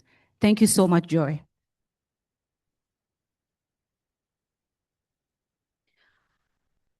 As you can imagine, it's a whole village that comes together to put this event together. So my early apologies, I'm not going to call out names because I realize I may be holding you from your lunch. So I will just recognize teams if you can allow me. So I would also like to acknowledge the entire IDEV team and all colleagues who worked behind the scenes, whether it was on the program, logistics, communication, interpretation, technical support, online participation. Hi, Dosaf, I see you. And the many details that made this week possible. So for the last 3 days, we also had a graphic illustrator capturing the essence of the week and bringing our discussions to life through engaging visuals. So thank you very much, Jacqueline Wahome, she's online, so for helping us to tell the story of this evaluation week in such a creative and memorable way. Please be assured we'll be using your visuals, as we generate the knowledge products emerging from this week. As we close, let us remember that evaluation week ends today, but the work of turning evidence into action continues. So let us carry forward the lessons, partnerships, commitment from these discussions into our strategies, operations, policies, and reform. So thank you all once again for your participation, commitment, and support. I wish you all continued success as we work together to advance a more integrated, resilient, and prosperous Africa. So in closing, before we sign off, we kindly invite all participants to complete a brief survey to help us improve future events.